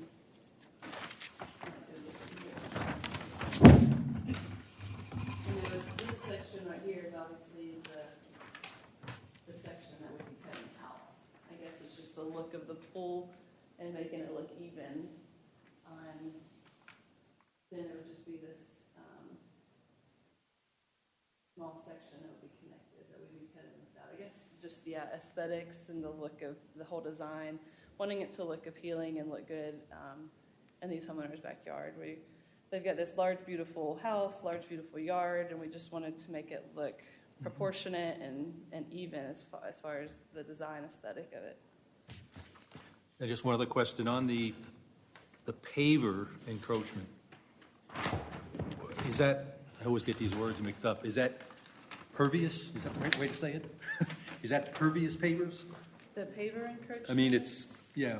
You mean right here? Yeah, I mean, does the water go through that? They are not pervious. They are not, so it's an impervious. It's an impervious surface, Okay. but there is that option out there for pervious pavers. If that's something that y'all would prefer. And I guess we didn't really initially suggest that because all of the rest of the pool deck is not in that setback, but that small section, pervious pavers, can be an option to do as well. Okay, thank you.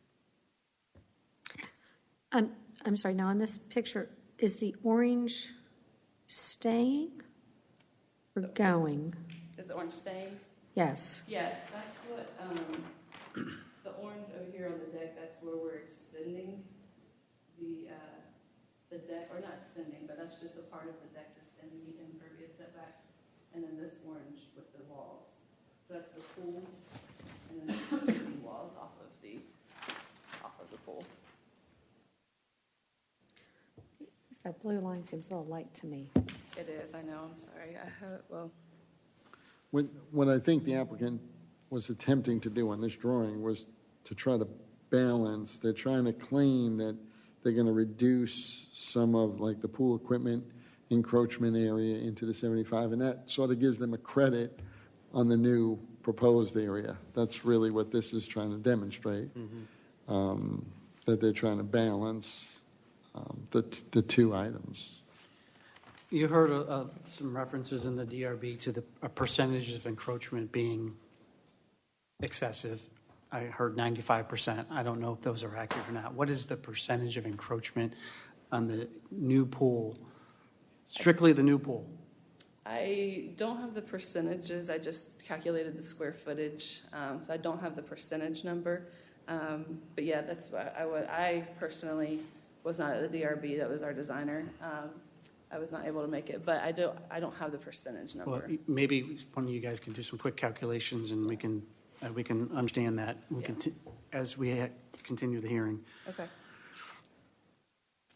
Can I say something? Yes, sir. Okay, just a question, the new pool, I mean, I know the topography sort of goes down in the back, but is there a way to put that up at where 1022 is up here at the exterior deck with the 18-inch wall? I mean, can it swing up that way?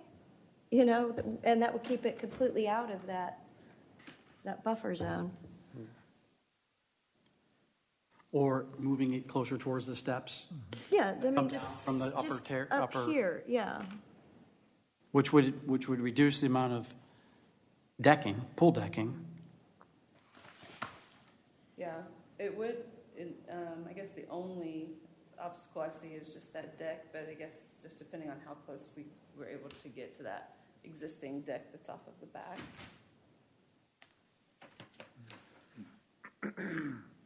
I mean, it looks like there may be another option to stay out of there. Mr. Chair?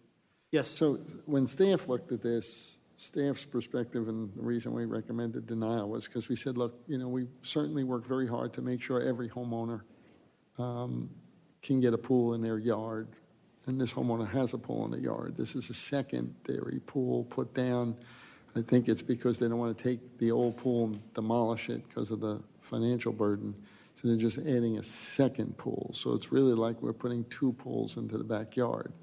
And for the second pool to encroach into the 75 and the additional deck area that they put paving area, to us was like, they have a pool, they had the deck, now they're adding more. I think to Brenda's point is that staff felt that they should be able to reconfigure the new pool to be outside of the buffer. And whatever that takes. I mean, I think we could work that with them. Yeah, one of the things that I heard watching the DRB video was swinging that pool deck up further. So has there been an attempt to move that out of the buffer? To swing the pool deck. Minimize the pool deck where the stairs are at and bring that up towards closer to the house. Near the hot tub and Okay. the steps from the upper level.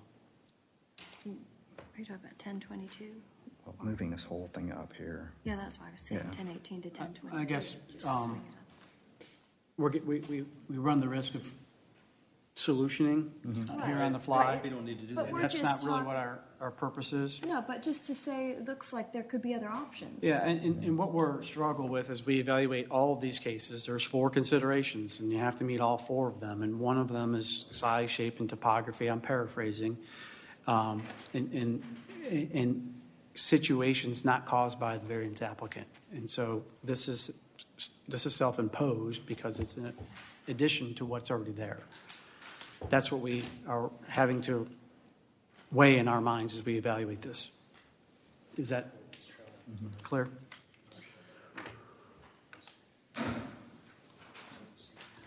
I got a couple of comments. I'm Vance Dover. I'm the owner of Georgia Classic Pool.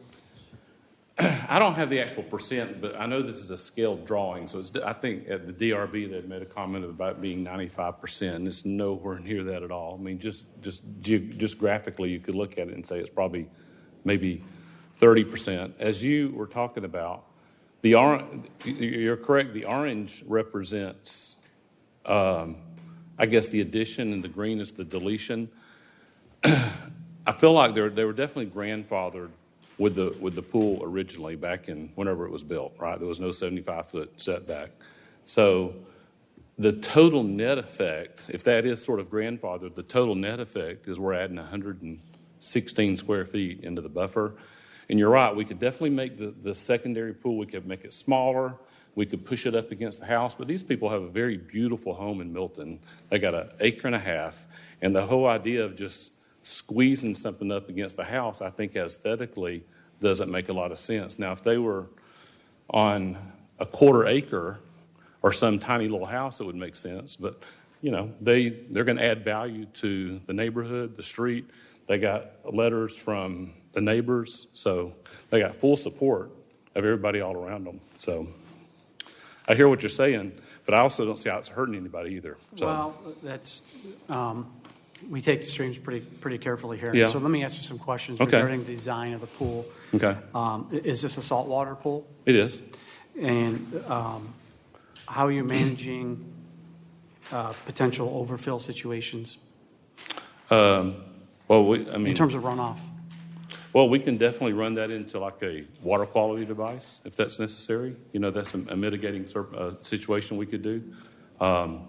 But kind of like rain that falls out of the sky, it's going to hit the ground and it's going to eventually flow off to the lowest point. So, but yeah, we could run it into a rock well or a water quality Well, device. directed flow creates more erosion issues and then downstream sediment. So that's what. We definitely install. We work in Sandy Springs, a lot of really difficult places where we're having to install water quality devices a lot. So we can definitely do that. That's a non-issue if it's needed. Chair, I'd like to add, I do have what was originally submitted to the design review board if you wanted to see what was originally. It's fine to put up there for contrast and for the record, sure. Yeah, we definitely went back to the drawing board to try to reduce it and minimize it. So we changed it quite a bit, actually. And at that point, in looking at just scale references, as you mentioned, it probably was 75% plus. Would you agree? Encroach. Yeah, probably at that time. 75% plus. Yeah. Just but based not on, not 95, but yeah, probably so. And so then, we definitely pushed it Yeah. out significantly. Which is what you were asked to work to do. Mm-hmm. And again, your expertise in building this, why not demo the existing pool and build it the right way, if you will, or build it as one complete project versus an add-on? Not the right way, I exclude that comment, because I don't know what the right way is, I'm not an expert. But why wouldn't you build this as one? What is the option of doing that? Can I show you a 3D? Sure. Okay. Oh, that's not very good, is it? Yeah, we saw that from the DRB. Leave it, just give it a minute, yeah.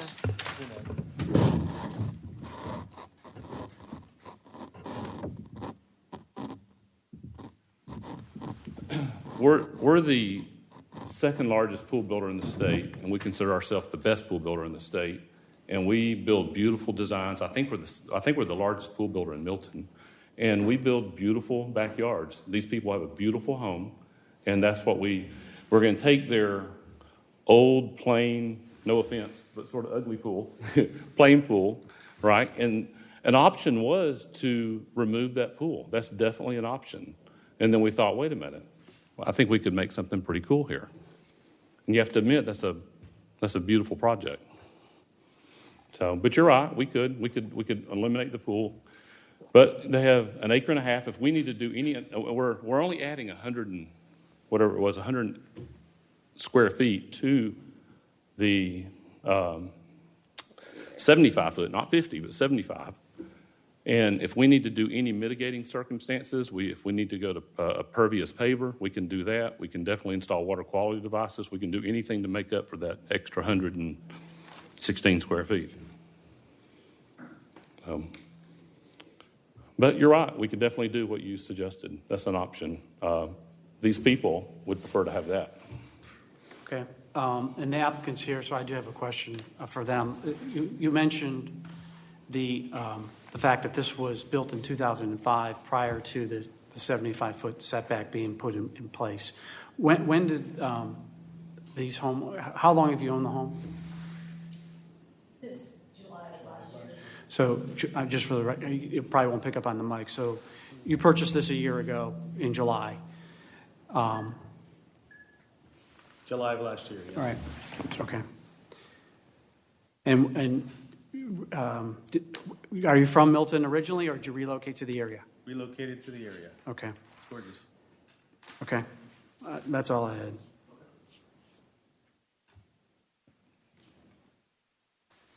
All right. Any further questions for the applicant? Yeah, I just want to clarify what I think I heard is, and I don't know if the owners want to comment, but are you saying that you're willing to try to make these changes to bring it totally within the 70, outside the 75-foot buffer? Or are you saying that you don't think you want to do that? We just think it would really make this project a very ugly pool, and we think it would look, we feel like we're gifted designers. We feel like this big house and then trying to squeeze everything up there would just, with this huge lot, we just don't think it would look that great. Okay, because the reason I asked the question, of course, you must understand then that only leaves us an option to say, fine, we'll accept the, moving inside the buffer, or we're going to deny the whole thing. Right? So you're taking away an option to maybe consider redesigning, but if that's the way you feel. Well, we already redesigned it once. When the meeting we had 2 weeks ago, we were well into the buffer, and so we did what we thought was good due diligence, and we shifted everything and made it even a much less into the buffer. Well, while the applicant's here, I'll ask staff to weigh in. This is the first you've seen this redesign is tonight. Do you feel that if there's more options of collaborative design and that you can come up with something that's less intrusive and has mitigating conditions to it, such as we discussed? I do. I believe, like to Brenda's comment and Don's comment, that I think the pool can be repositioned in an area that is in compliance. We could probably cut down the new paver decking that's wrapping around the existing pool and bring that into compliance as well. I think a lot of this could either be greatly reduced more than what's shown or eliminated totally and still have it look like a really nice pool flowing into the existing pool. Could you define that, though? Because when you say greatly reduced, because we did greatly make a significant change in 2 weeks. So do we come back and do another? Like, what is your definition? Yeah, I mean, to look at it, either because we were pretty excited about what we put together. Totally eliminate it out of the buffer, or a very, very, very, very small amount of encroachment. Because we're talking about the 75 foot. We're not talking about the 50, right? I think we're not. we can get it out. We've dealt with a lot of these. Okay. As have I. So. The concern. Well, I don't want to take anything away from what you did from a design standpoint, because you did take the feedback from the DRB, and it's duly noted. I mean, you've definitely reduced the impact. What I was asking of staff is, do they feel there's an opportunity to do more collaborative design, not just your own design, that might give you some better guidance as to things that might be more acceptable? Not just the design of the pool, but other sort of features that would mitigate the impact of the buffers that we have. Would the things that we suggested earlier, like a pervious paver deck, which is significant, right? That's a significant amount of managing water, right? That's huge. And then installing some type of a water quality device to take everything straight into some type of a water quality device, like a pit. I mean, that would be pretty significant, especially. And those are. And so, but traditionally, staff and the applicant have time to review those in advance and reflect those in the plans, so that we can then have this discussion and reference those features in our conditions and in the plan. So that's what I'm suggesting happens.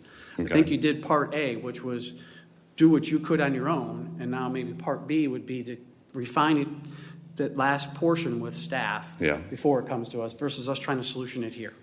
Yeah, and I guess to comment to Mr. Kurtz, we definitely don't want you to say no, and it takes it off the board for forever, 2 years or whatever it is. So we don't want that. Maybe there's a place in the middle. I don't know what experience you have in working with the staff here, but they're very, very good. They're great. So, they are. And Bob I think we have a really good name with the team inside that room. So, because we do quite a few of these. And I'd just like to make clear, it's our responsibility of the board to making sure those conditions are met. Mm-hmm. Those Okay, four the four conditions. conditions. And I think that's what our concern is right now, that we don't feel comfortable approving it as is, because maybe we don't feel you're really meeting all four of those conditions. So That's exactly where my mind is at, and why I suggest maybe if there's another cycle working with staff, you may. And we can definitely, we're definitely happy to do that. I guess I just want to, it'd be nice to know kind of where that is, because I guess from 2 weeks ago to today, we did, I mean, staff is great. Ashley's been working with the staff. So we thought when we came in today, we had made a significant change.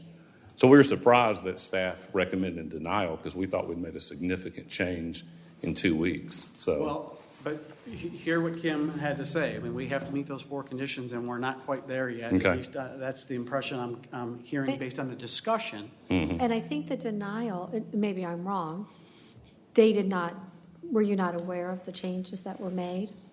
Cody?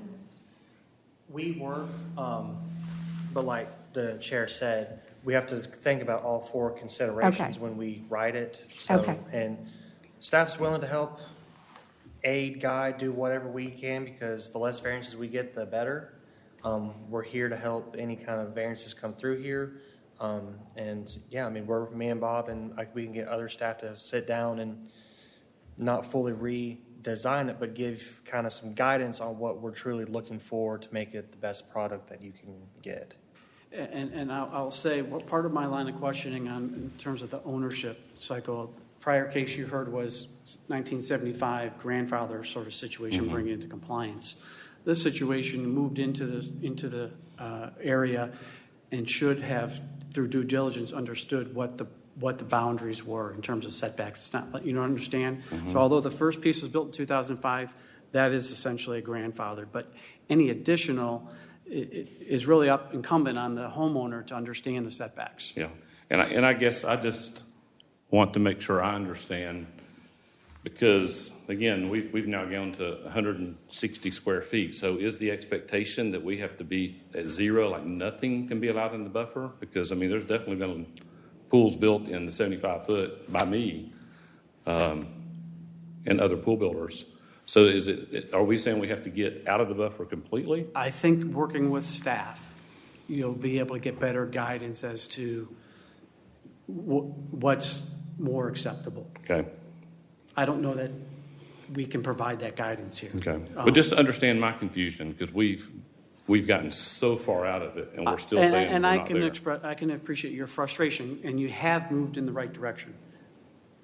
My feeling, and we can discuss this in terms of emotion, is another iteration jointly with staff could perhaps get you in a better position and get the impacts to our city minimized. Okay. That's what I'm hearing tonight. So with that, would you be accepting, or would you prefer a decision up or down, or would you prefer us look to defer? If you're so going to you can work? vote denial, no, I don't want that. So you would prefer us entertaining Yes. and allowing for some deferral time to work with staff? Clearly. Okay. Yeah. Okay. Any additional questions? Okay. Okay. Thank you very much for your preparation on this. Okay, thank you. We will continue to follow the same process. We'll open for public comment. You'll have a final chance to make any closing remarks. Cody, I would ask, is there any public comment cards that have already been turned in regarding V19-014? Public comment cards, but there is 3 in your staff report of the surrounding neighbors. I believe it's all recommending support in it, just to make that known. That is true. We do have 3 letters of support which were included with this application. From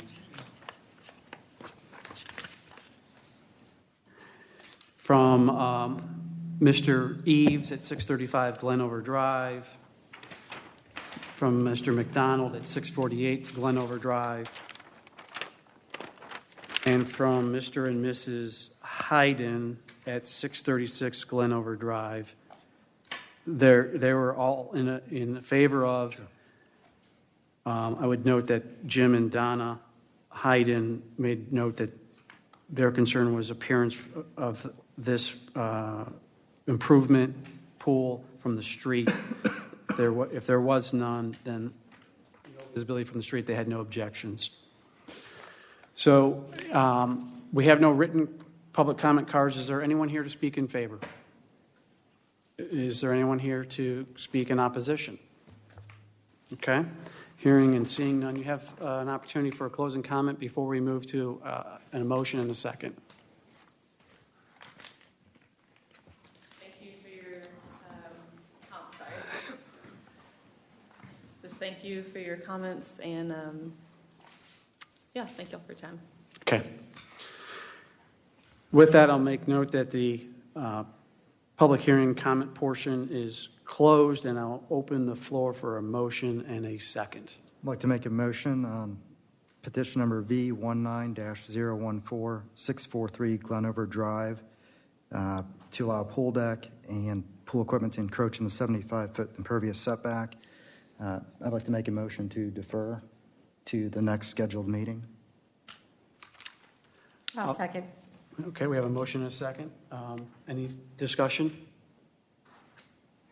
I think additional time is needed to refine the plans, and I think giving city staff as well as the applicant additional time is important for us to do. Any further discussion? Well, I'll just say the intent is to try to meet the ordinance that the city has, and the burden would be to prove that there's meeting those 4 conditions to not have to meet that ordinance. So you have to convince us, as to why you would not think you need to meet that ordinance. Our role is not to ease the ordinance unless there's those 4 conditions are met. That's all I have to say. Okay. All those in favor of deferral to the next scheduled meeting for the Board of Zoning, say aye. Aye. Opposed? The motion to defer passed unanimous. The next item on our agenda is V19-015, 15770 Thompson Road. Staff, please present. Petition number V19-015, 15770 Thompson Road. The requested variance is to allow a new public road for a subdivision to be 2 feet from an AG1 zone property, section 64-2397. Background, the site is a 9.274 acre lot located along Thompson Road and east of the Tanglewood Preserve subdivision. It is zoned AG1 and is located in the rural Milton overlay. The applicant is proposing a 7-lot subdivision on 9.274 acres.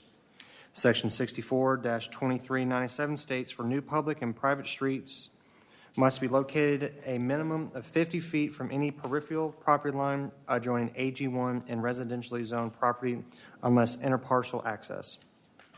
Since the applicant proposes a new public road for a subdivision 2 feet from an AG1 zone property, a variance is required. On December 3rd, 2019, the Design Review Board offered the following comments. Against this variance request, we have codes in place for a reason against the density for profit. The applicant response, please see the letter of appeal. Staff response, the applicant has the location of the proposed new road 2 feet from the neighboring property which is zoned AG1. The minimum allowance of 50 feet is set in place to allow protection for the surrounding properties from the newly created road. The project can be developed as of right and with the resulting density that would be yielded. The applicant has not demonstrated that there are such extraordinary and exceptional situations or conditions pertains to this lot that the literal or strict application of the ordinance would create a necessary hardship, since the need for this variance is based on having a new public road for a subdivision 2 feet from an AG1 zone property and caused by the applicant. Allowing the location of the new public road for a new subdivision 2 feet from an AG1 zone property will cause detriment to the public good. Public safety, health, and welfare will not be secured, and substantial justice will not be done for the surrounding properties. Staff recommends denial of this request.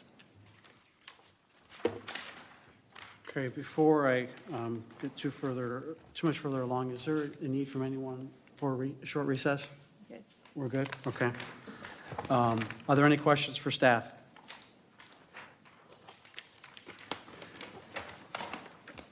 I have none. We do have 2 drawings before us, so I'd like to get those up on the... Yeah, did everybody get the 2 drawings? Just want to make sure.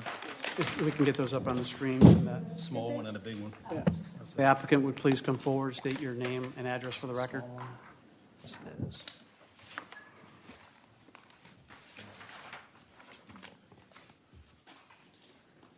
Good evening, Board.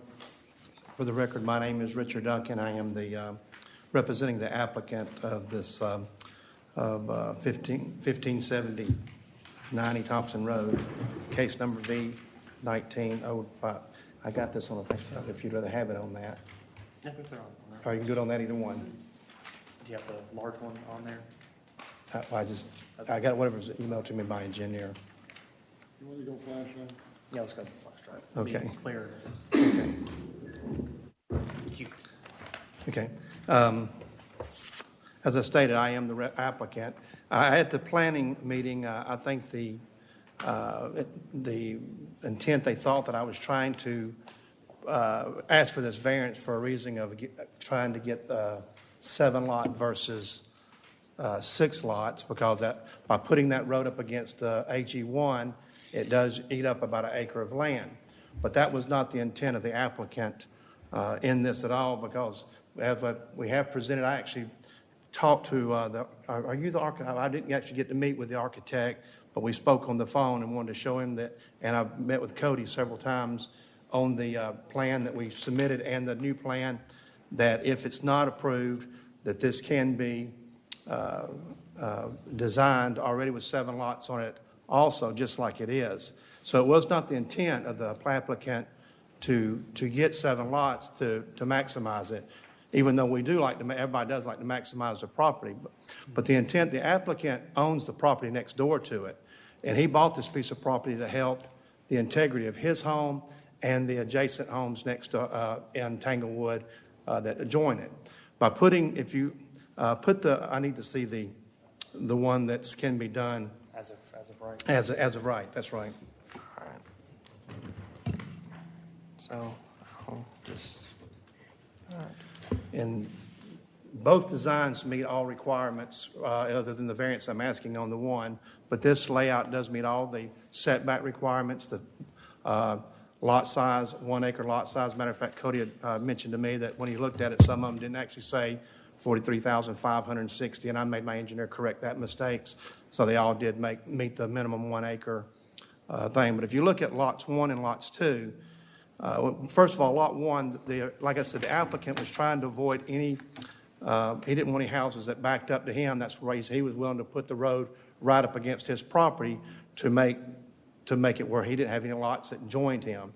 But if you see lot 1 now does join him, and it only has, and by right, I can go put a 25-foot side setback on there, which makes the house closer to his property line. And then also on lot 2, we got the same condition that we're allowed to put a 25-foot setback on that. And also on lots 3, 4, and 5, it makes those houses closer to Tanglewood. And we was trying to make it where aesthetically that it would be a better design for the community, for Milton, and for the applicant also. And that's what that was his whole intent, was to try to maximize. And this is an odd-shaped piece of property, and they said it was not a hardship. And realistically, it's more of a wanting to make a better project than it probably is a hardship. But it is an odd-shaped piece of property. It's a long, narrow strip. And by trying to put the moat road in the center, it's impossible to have lots back up to it. But we was trying to make it aesthetically to look better for the community, where I wouldn't have to be putting houses. I could put them closer to the new road, which brought them farther away from the Tanglewood. And he'd be willing to, I spoke with the applicant, even on the rears of lots 3, 4, and 5, we could even put maybe a 60-foot rear setback on those, which would allow where they wouldn't even be closer to it. But that's, and let's see, these. I have to look at my notes. I actually added a few more while I was sitting here. I'm sorry, And I've, is this what he's proposing, or is it the picture we have?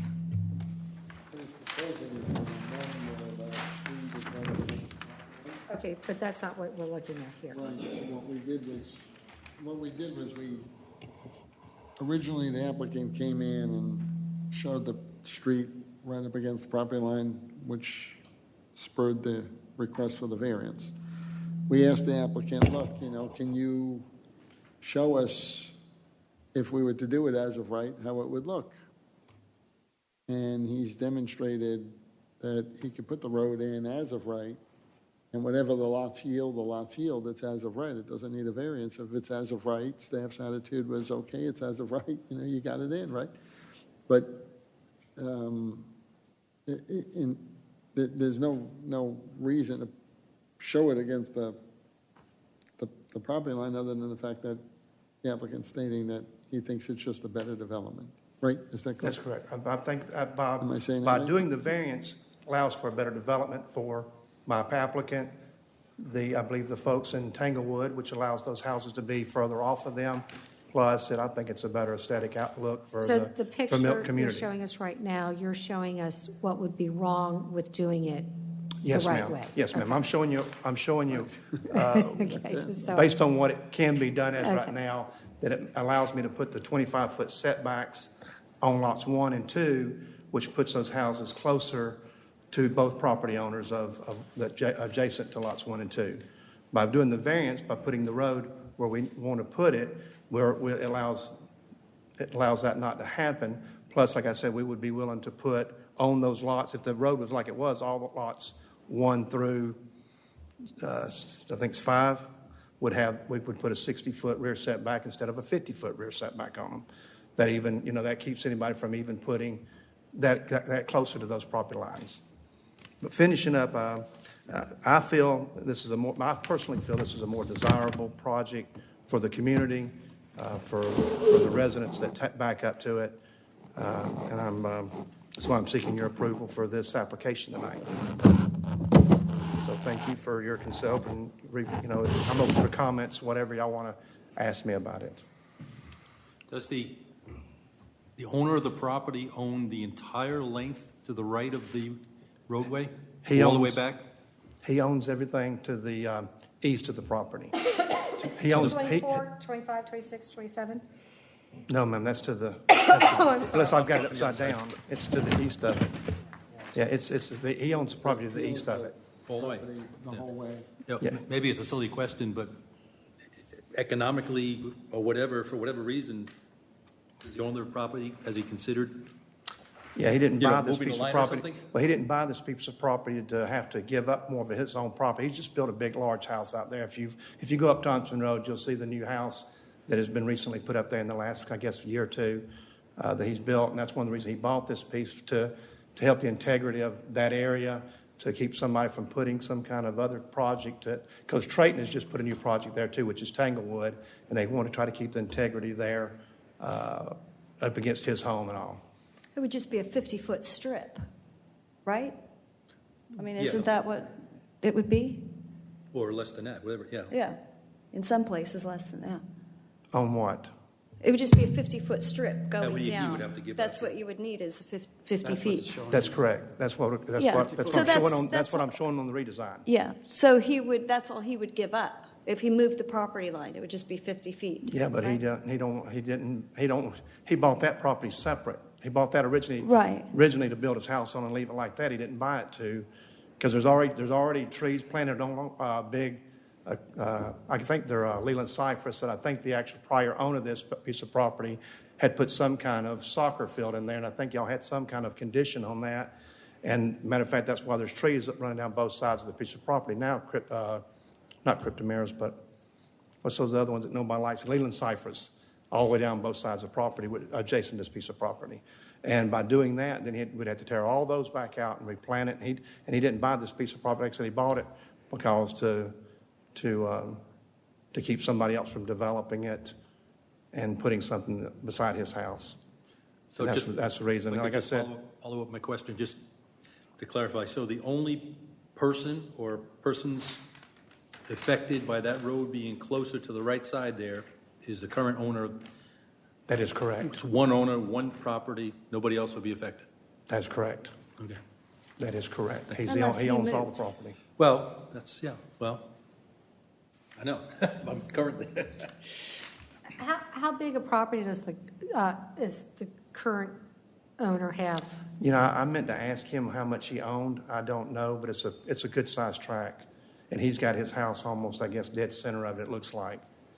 So like 4, 5, 6, well, I guess if each of these are an acre, 1, 2, 3, 4, 5, at least 5 acres wide, right? I'm sorry, ma'am? Would it be about 5 acres wide, what he currently owns? This is 9 acres. My project's 9, my piece of property is 9 acres. Yeah. And each lot is acre lots, which is what's required by the ordinances and y'all's ordinance set forth. If you look at the aerial, you can see he probably has about equivalent. Oh, I didn't look at that. To the east. I think there's with probably the single family and then the 2 vacant lots behind it. There's a paved drive road on the western side adjoining the Tanglewood lots. That's correct. Can you explain that and what the intent is of that Well, going forward? our intent is to, once we get it zoned or whichever way we go, that road's coming up. It was originally in that very back northern part of the property. It looks like an old home place there. As a matter of fact, there's some people from Tanglewood here, and they'd mentioned that there's a old well there, which we know we got to take care of that. And I guess a septic tank where no home used to be there. So, but that was the driveway to get to that existing property back there. But we plan on taking that existing road up, and if we need to move the original trees that are there, or we do replanting there to put a buffer back against Tanglewood also. I'd ask staff and as well as the city attorney on this one. I'm not clear on the property lines, but it looks like there's 2 easements to the right of the proposed driveway for those flag lots. That is correct. Matter of fact, that's another reason, you asked why could he give up the space. He's already put another gate. There's another, actually, he's got his property's gated. And he's also got another gate in front of these 2 easements that goes back to those 2 lots. But he's hoping, that's another reason we designed it, that road like that too, to be up against his property, that was hoping that later on that he would get better access where we don't have to put easements to the property. Because I know the city, counties, anytime you can get rid of easements, you like to get rid of them. I know I do. And that's what his intent maybe later on, to be able to get rid of those easements too, through this piece of property later on. But that's not the main intent, but I know I think it was some of this, I don't know if it's some of the staff or one might have been one of the engineers that laid this out before, thought that would be a good design to do. But that's not what he wants. His main thing right now, it does have 2 easements to that 2 lots behind him right now. And they're actually got a gate in front of them now, a real nice gate in front of them too. So what they did on that piece of property, it looks like they did a minor plat and they converted it into 3 lots. And then that's how they get their flag lots in. So that's how he's got those subdivided already. But it does also look from the aerial on page 2 that there's a stranded lot directly behind this 9 acres. No, it's not. It's actually part of the, you're looking at where that second lot behind it has a little L shape behind it. No, it's just a square. Yeah, that's actually part of this new subdivision. What you're looking at there, that actually, he did give up that piece of property to make it continue rectangle, because it had a little niche in it before. And that's. You're talking about where lot 7 is on the proposed? You're looking at this, right, Todd? On that diagram, yeah. So when you look at lot 7 on the proposed, it was the existing abutting property. Is this lot actually- 7 now? Yes, that's lot 7. So, Todd, Cody's going to put it up on the screen. this square is now lot 7. That's where we're Okay. Yeah, that's what we're looking at. Yes.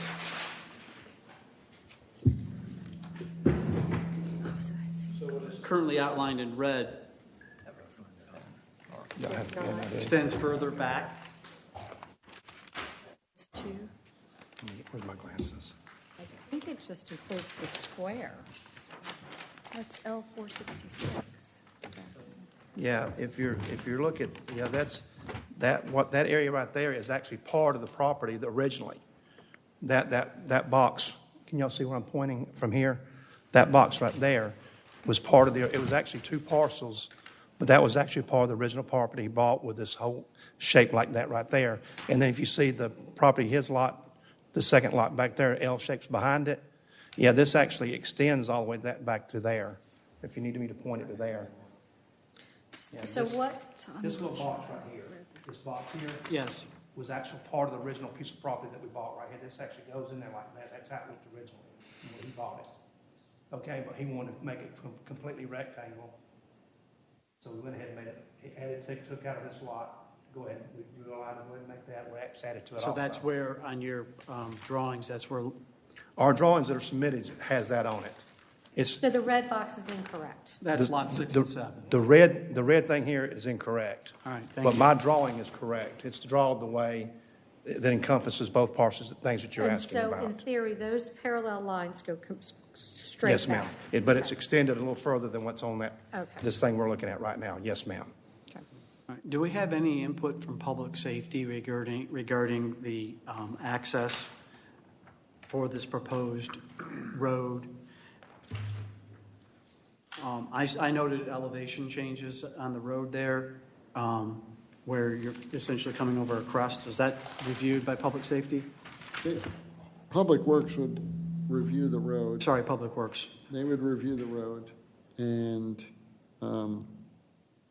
Fire would review the depth of the road and the turning radiuses and make sure that we have hydrants where they should be. So it hasn't gone through that review yet. Okay. Right now, we're just looking at the base review, and so when we looked at this, we really looked at it saying, well, why can't we just do it as of right? Maybe lot 1 isn't really as desirable. Maybe he can't get that in. I don't know, because he still has to do his Fulton County Septic 2 on here. Soil But tests. Well, that's what I meant. We have already did our soil analysis. We gave my engineer a soil, the layout, and he's already done all the soil testing, and all the soils come up compatible to be able to build on them. Only one of the lots has kind of got a little bit of tweaking in it, but it can go to one of the higher end septic systems. But everything will work on all the lots we've designed. We've already went through and went ahead and did all our soil testing for all the lots. So as far as it goes, he's trying to demonstrate the densities would be the same, but I think from a staff perspective, we're looking at it, well, there is really no hardship. You can build it as of right. He can really build it. He might like the lots the way they are, and he might think they're more desirable in his proposed variance layout, but the lots are the way they're going to be. I mean, as of right. And if he can't yield the yield, then he loses a lot. Right. But So what Bob is expressing is back to our 4 variance considerations, which you heard us earlier, that we have to meet all 4 of those and satisfy, at least to our perspective, that those are satisfied. And there's, as staff has pointed out, Bob, I think, is expressing, there's concern about meeting those 4 considerations, given that you can build without a variance. Right. I'm just trying to make a more aesthetic look for, especially, there are some folks I know from Tanglewood here, and I don't know if they put cars to speak or not, whether they would speak in opposition or for it, would rather have the road over because it allows them it keeps houses further from their lots. And we'll get to that in terms of public comment. Okay. Is there any other questions for the applicant or staff before we do move to public comment? Okay, yes. One question. So what's going on with the other lot behind or there's 2 lots, right, behind the existing owner's property? These 2? It's just part of his property. How That's would just you his, access those? you're going to have a driveway running down the side or somewhere. You can have a driveway. The way it works on those lots is you have this legal easement, but you can move the easement around. I mean, you can place that driveway really any way you want on that property as long as you have a legal easement. correct. Oh, going out to Thompson Road? Going out to Thompson Road. Okay. or through Through a or street that's would they going to be be able to have built. access to this proposed street at some future date? That'd be up to the easement, that'd be up to the holder of the easement if they choose to. Right. Right. There's nothing from our ordinance that would prohibit that. That's great. Well, I mean, again, presumably this is going to be, upon it being platted, it'll be a public road, so they could have access to the public road to the extent they can get to it, but they may not want to give up their easement rights. That'll be up to them. All right, thank you. Okay, you have a seat. We'll get to public comment. We'll bring it back. So, as you've heard in the past, we'll open the floor for public comment, first starting with folks who are interested in speaking in favor of this application, and then those in opposition. Do we have any public comment cards? I have one public comment card for opposition. Okay, you want to announce them? Sure. First up is Jason Cornell at 3195 Chenery. My apologies. Before we do that, is there anyone here to speak in favor? No? Okay, then we'll now move to the second portion, which is opposition. Okay. Jason Cornell, 3195 Chenery Drive. Yep. So I haven't seen that new plan that he just showed up there, so I'm basing it on what has been filed before you. So I'm against the 2 feet from the setback instead of the 50. I think it sets a precedent. There's lots of land in Milton, I think, that people would love to develop and put a lot of homes on if they could change it from 50 feet to 2 feet. And with this new plan, I mean, we'd have to look at it and see. But I know Tanglewood, we have a 50-foot setback today, and I think that's what you mentioned. The new one would be 50 feet to abide by the 50 feet for the road, except for some of us that are on creeks that have the 75-foot setback. So I would have to look at the new plan, but the existing one, I would say I'd recommend to deny, just because it would allow more density in Milton. I don't think that's what we want. Okay. Thank you. I'm going to ask you to clarify setbacks once we're done here in terms of side yard, front yard. Any other public comment? I do not have any. Anyone else here interested in speaking in opposition? Okay. If you want to fill out a comment card and announce your name, you certainly can. That's fine. Bob, can you please clarify in terms of the proposed, as right build offer that he's shown here, turns lot 1 and 2 sideways. Could you explain what the impact is to the neighbors who are? So all the lots have 60-foot front yard I don't setback. think we were given that. No, I don't have that particular. I think he, You'll see very clearly, Bob. Okay. Lots 1 and 2 are oriented to face Right, so the shorter Hopewell distance- Road. The shorter distance of any lot abutting a road, if it abuts 2 roads, the shortest distance, property line, would be considered the front yard. The other one's a front side yard. So in it's- cases of it's a lots 1 and secondary front 2, yard. So one would be 60 and one would be 40. so in cases of lots 1 and 2, their So in front yard case is actually of- considered to be Hopewell Road. So that's correct. So the 60 is shown correct, and the 40 going down the new road is correct too. And then and in case of lot 2, which abuts Tanglewood, that's a side yard setback of, The same thing, you'd have 60 in the front, 40 on the secondary, and then you have your 50 in the back and 25 on the side. right. It's, Clarify the setback question you had? All right. But to clarify, that would mean that they would be closer to your property if they went the way it was already approved. They're entitled. Yes, they're entitled to be closer to your property. If you, just so you're clear on that. Oh, I see. Yeah, because it's got that. The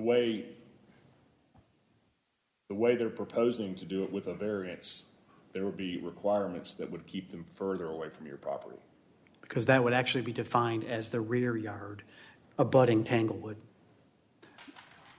For all properties abutting Tanglewood would be the rear yard.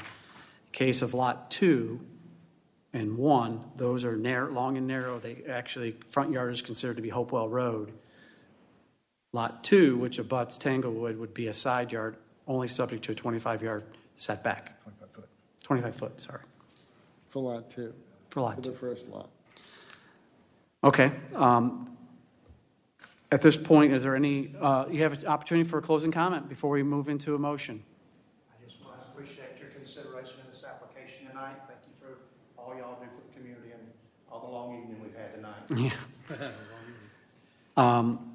With that, I'll make note for the record that the public comment is closed, and I'll open the floor for a motion and a second.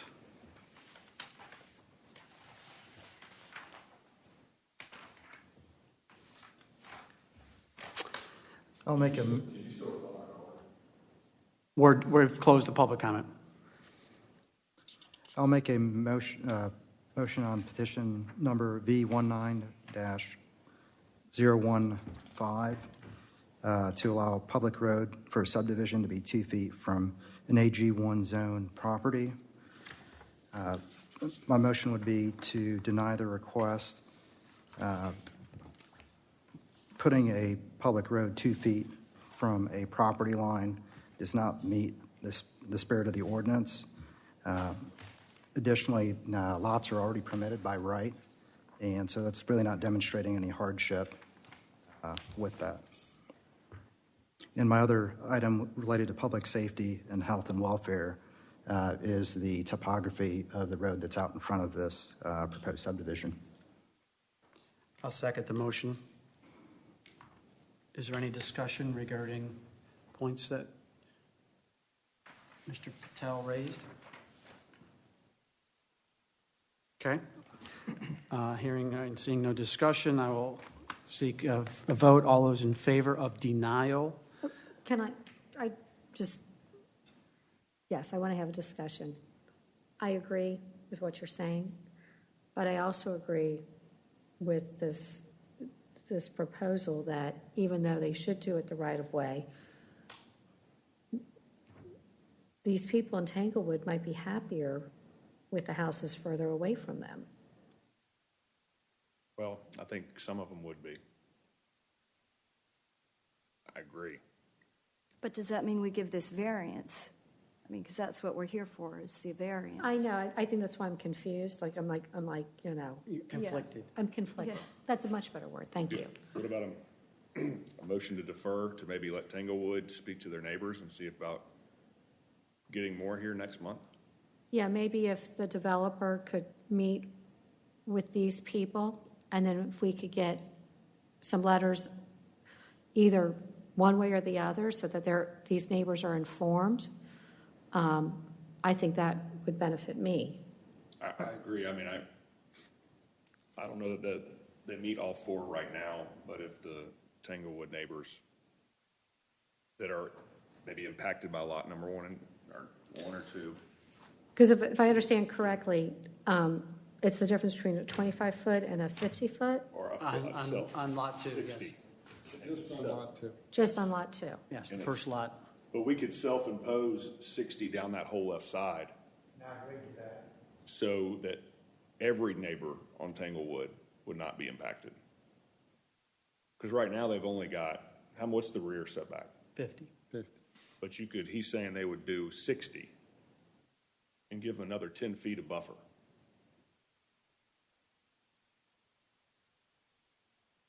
If they were allowed to do that.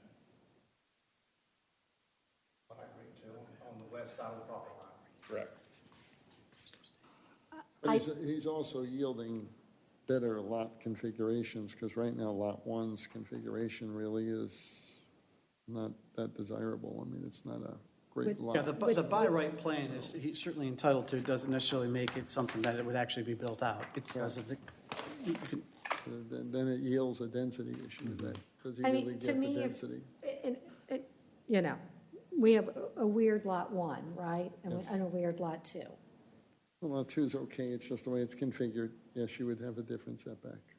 Lot one is the really weird kind of lot that I don't think would yield as much as this plan would. Or even Because then we're going to achieve have it. somebody who buys lot one coming in for a variance, 5 years down the road or Or you have something. 6 lots and move the street over and move lot 2 over. I mean, I just have 6 lots rather than the 7. But he can You do know? But he 7 doesn't right. have to do that. Yeah. Right, he doesn't have to. I'm just saying, we're here to grant a variance, from 2 feet to 50, Well, I get it. or this But over by here. disapproving his variance, we may cause impact on Tanglewood. And if you were to, he doesn't have to give up that lot on lot 1, and that's a valuable Right. lot. So he's not going to give that. I'm in just my saying, opinion, he wouldn't give that I up. think Tanglewood should meet with the developer, and they should know what their opinion is and what they're saying in the public comment. Because I do think it's. Staff a question, sorry. All the property owners in Tanglewood that butt to that property that within that 300 feet have been notified? Correct. Can you let us know how many properties that was, if you have that available? Off the top of my head, I do not.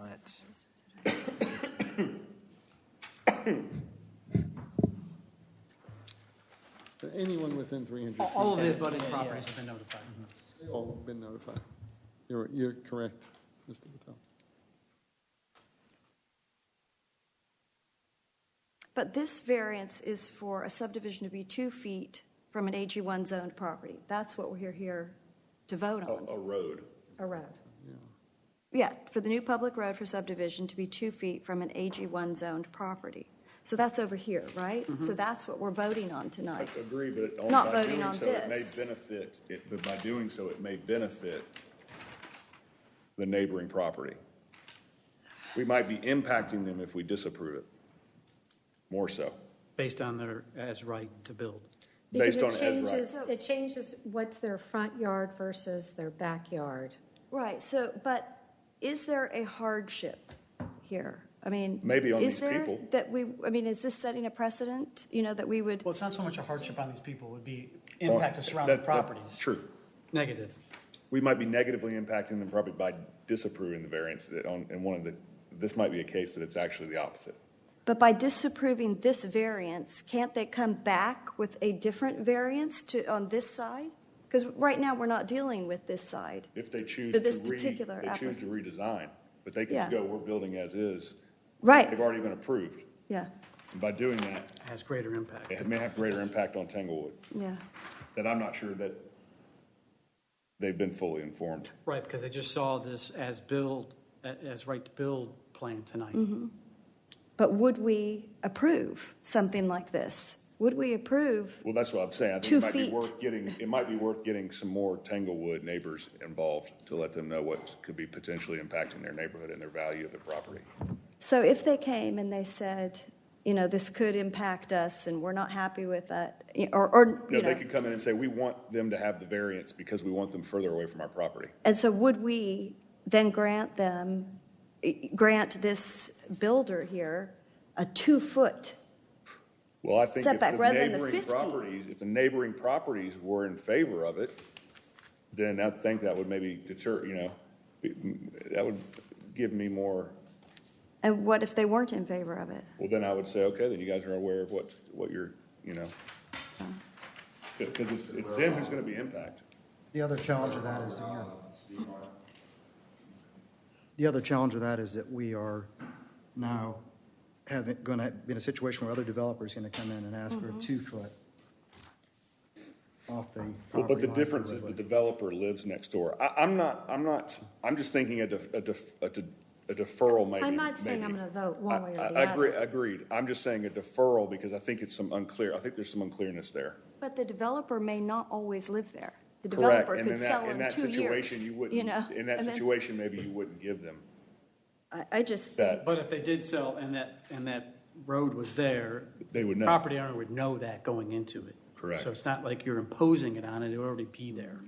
If he were to sell the properties in back, or more, another likely And scenario Brenda, is that they develop those properties The only in back. reason I would possibly be in favor of this variance is because the existing property is so large.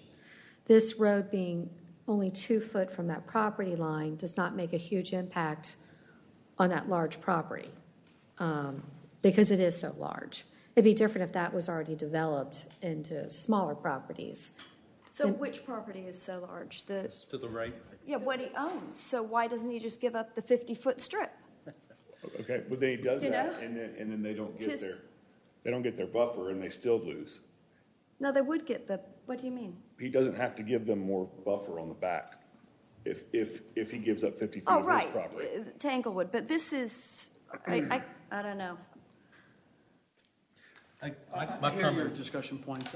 I haven't said The much point yet. is, go ahead. I just haven't added.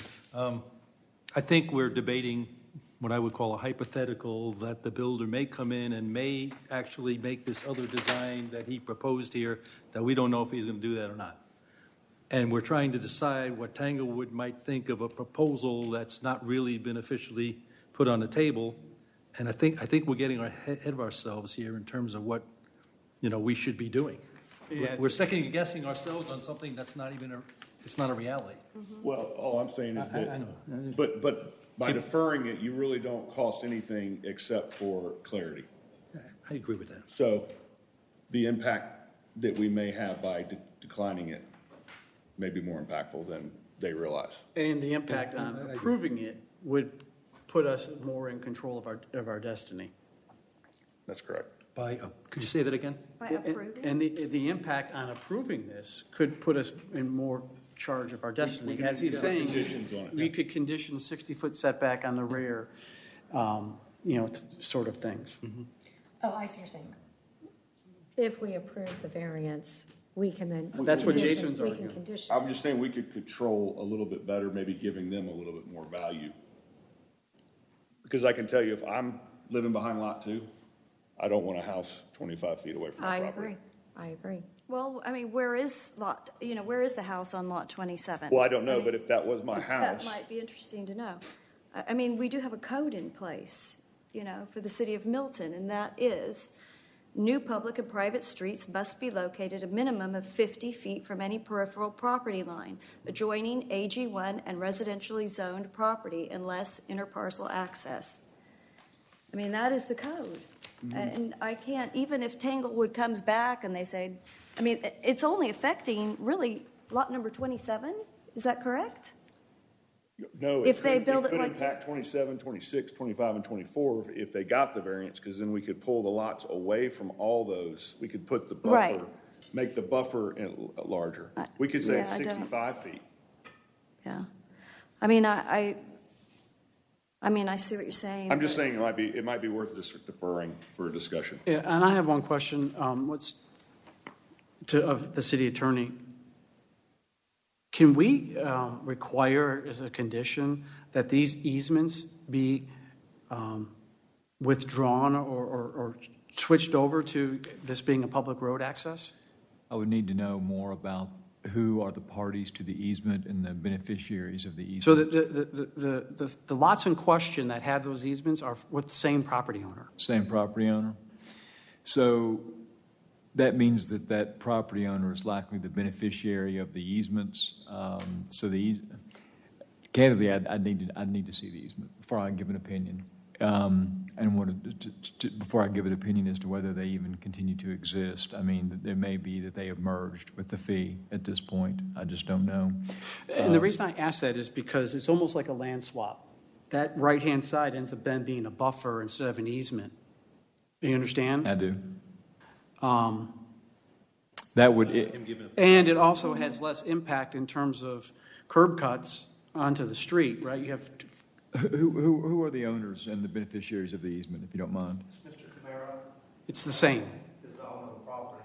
And I guess I need to, when you're discussing, I would probably, you're asking about the deferral, which I'd have to ask the client too. Let me ask this question. If it is deferred and he says he don't want to wait another 30 days to come back, can it be withdrawn without, I was willing to withdraw without prejudice? If y'all did defer it for next month to be heard, and I get with the applicant tomorrow and he says, we'll just do it like we've got it, because we can build on all 7 lots. I've laid it out and it can be done, and he might not want to wait another 30 days. I don't know. I don't have that. I was going to try to call him.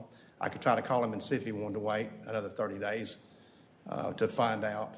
I mean, I personally, like I said, I would love for the Tanglewood to be able to put their input, but even if they put their input, we waited 30 days, based on what I'm hearing, waited 30 days, and they say yeah, we want it the way that Mr. Duncan's wanting to propose it to be done, and then you can still be denied.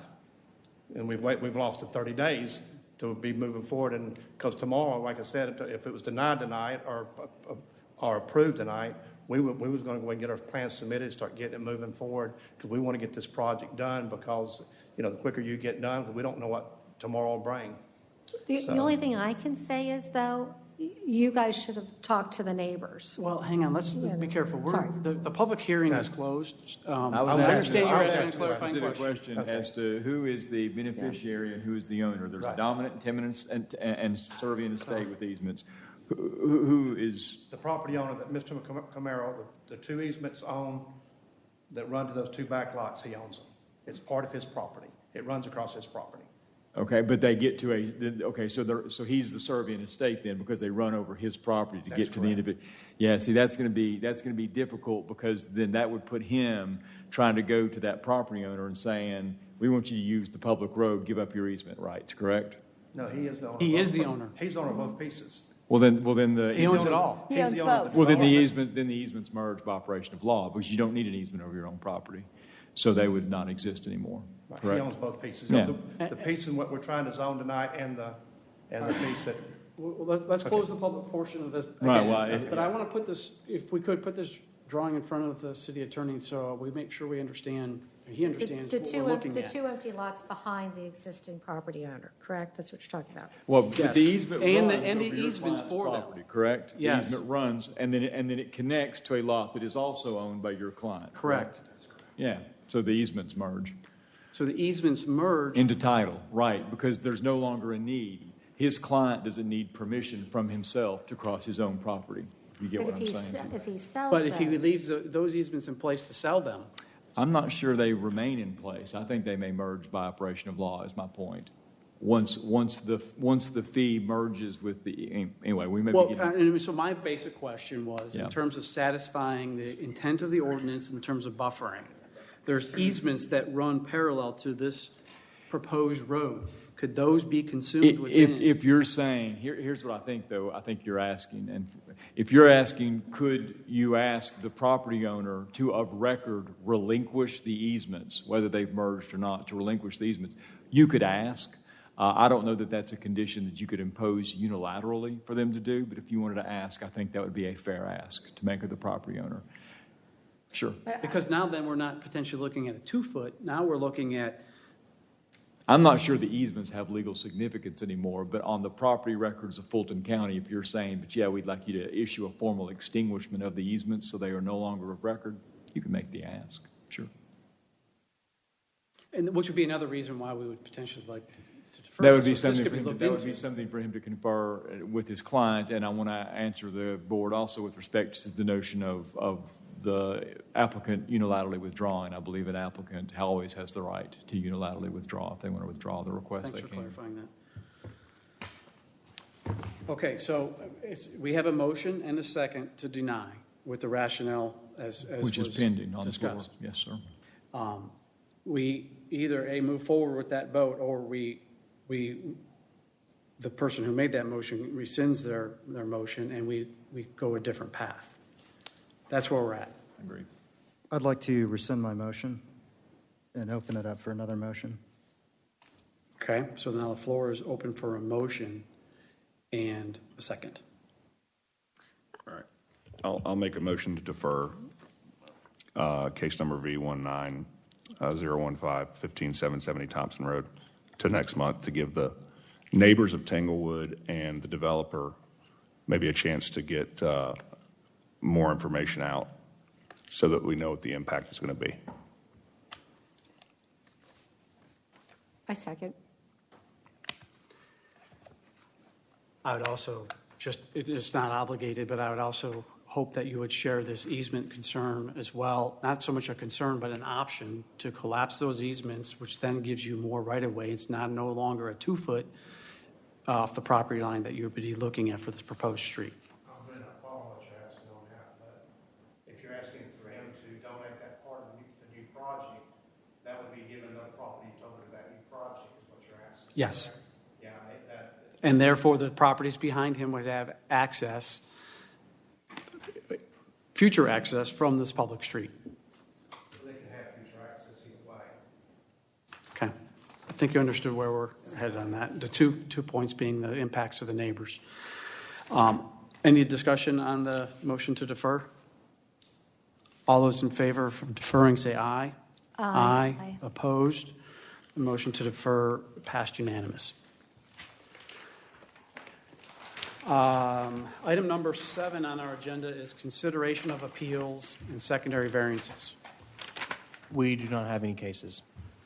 Okay. Old business, item number 8.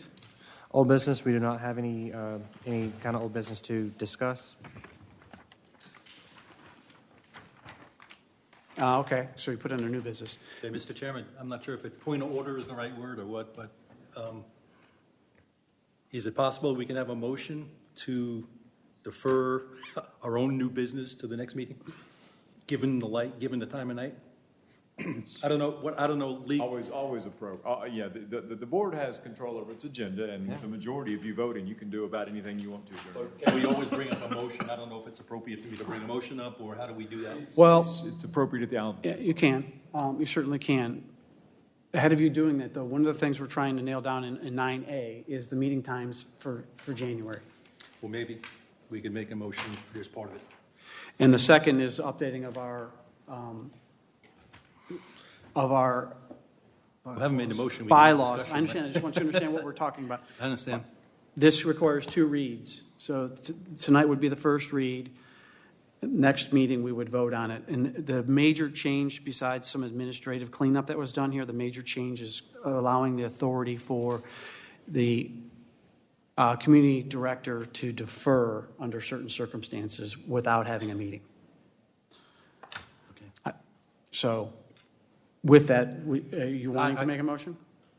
I understand what you're saying, and I would like to make a motion that we defer all of item 9 to our next meeting. Oh, I'm sorry, only items B and C of 9 to the next meeting, and that we continue on item A. Okay, do we have a second? Do we need to I'll take? second it, but I'm wondering, can we take these home? I mean, with us? That's the and look purpose of over- this being a first read. Okay. I'm just saying, if we do defer to next month, we could take these home tonight. Yeah, and we look have these over them, be electronically as well. familiar. Okay, I haven't seen them yet, but. Could I make a respectful suggestion with respect to your motion? You wanted to go ahead and hear 9A. First read, and even the council, that is simply a parliamentary device where you will acknowledge the read, but you're not going to really have an intense discussion on it. I might recommend you do 9A and B. They will take just moments. Defer C, that's certainly fine. And that'll at least allow you to have had that first read on your bylaws. And then when you come back, you all can have a more spirited discussion and take some time on it. But even the council on a first read, they don't even debate anything More time. substantively. Okay, I will withdraw my motion, and I'd like to make a new motion. Go for it. Okay, that we defer item C for our next meeting, and we go ahead and do item 9 and A and B right now. I'll second. Okay. All those in favor, or is there any discussion? All those in favor of tabling item 9C to our next scheduled meeting, say aye. Aye. Opposed? Your motion passed unanimous. 9A. We have, go ahead, Cody. So 9A is, so right now, the board is meeting at 6 p.m., starting the new year. The board has the decision to either stay at 6 or go back to 7. How does it working for folks at 6 o'clock? Well, on a night like tonight, 6 o'clock's good. Yeah. All those in favor of continuing with the 6 o'clock meeting time for 2019, say aye. Oh, wait, hang on, I got to make a motion. That was neat, though. I like it. Yeah. I make a motion for the 2020 meeting times as for 6 p.m. Eastern Time. Second. A motion and a second. Any discussion? All those in favor of setting the meeting times for 2020 to 6 p.m. say aye. Aye. Opposed? That motion passed unanimous. 9B. 9B, it is the first read of the revised Board of Zoning Appeal bylaws. Like you stated earlier, there's just some administrative cleanup And let me see, it is Article, I believe it was 10. Yes, Article 10, or sorry, Section 10 of Article 5 is, it has, the Community Development Director has the authority to administratively defer any items that meet the criteria. I believe it was 92 hours. Let me It see. says 96 hours. Yeah, prior to- 96 hours prior to the Board of Zoning Appeals meeting. So we had an instance like this earlier this year where it was the only case heard, and the applicant wished to defer it to the next month. It was kind of silly for the board to meet just to defer something. So situations like that, when it comes up, it allows us to conduct business with more than one agenda item being heard. Understood. If that makes sense. So in this first read, you're provided with a clean copy as well as red lines. Correct. Please take the time to read through those red line changes so we can review this, to bring this up in our next meeting for possible vote and adoption. Mr. Chair, I will say that, and again, I don't mean to act like I have to emulate council, but what they will do is on a first read, they do make a motion to accept the first read of the whatever it is they're reviewing, so I might recommend that. It just makes for a clean record. That's fine. Thank you for the guidance on that. We haven't had one of those. So I would make a motion to accept the first read of the amended bylaws of the City of Milton Board of Zoning Appeals. Second. Any discussion?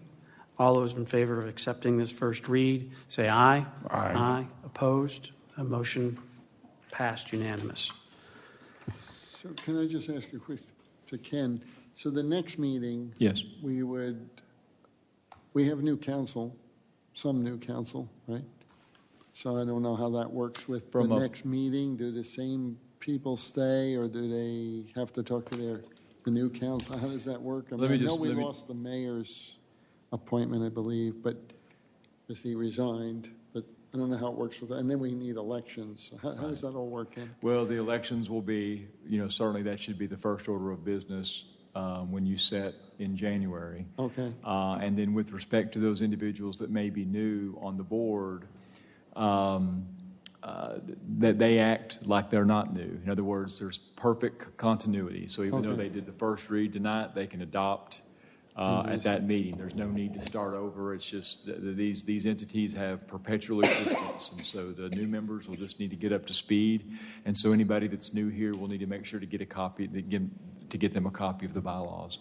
Those of you who are going to be back next year, hope all of you, take this home with you and take a look at it so you all can engage on it in January. And on that note, it's a good point. We have some deferrals. We should make sure that any of these cases that have been deferred, that the full packet is available to any new potential board members. Agreed.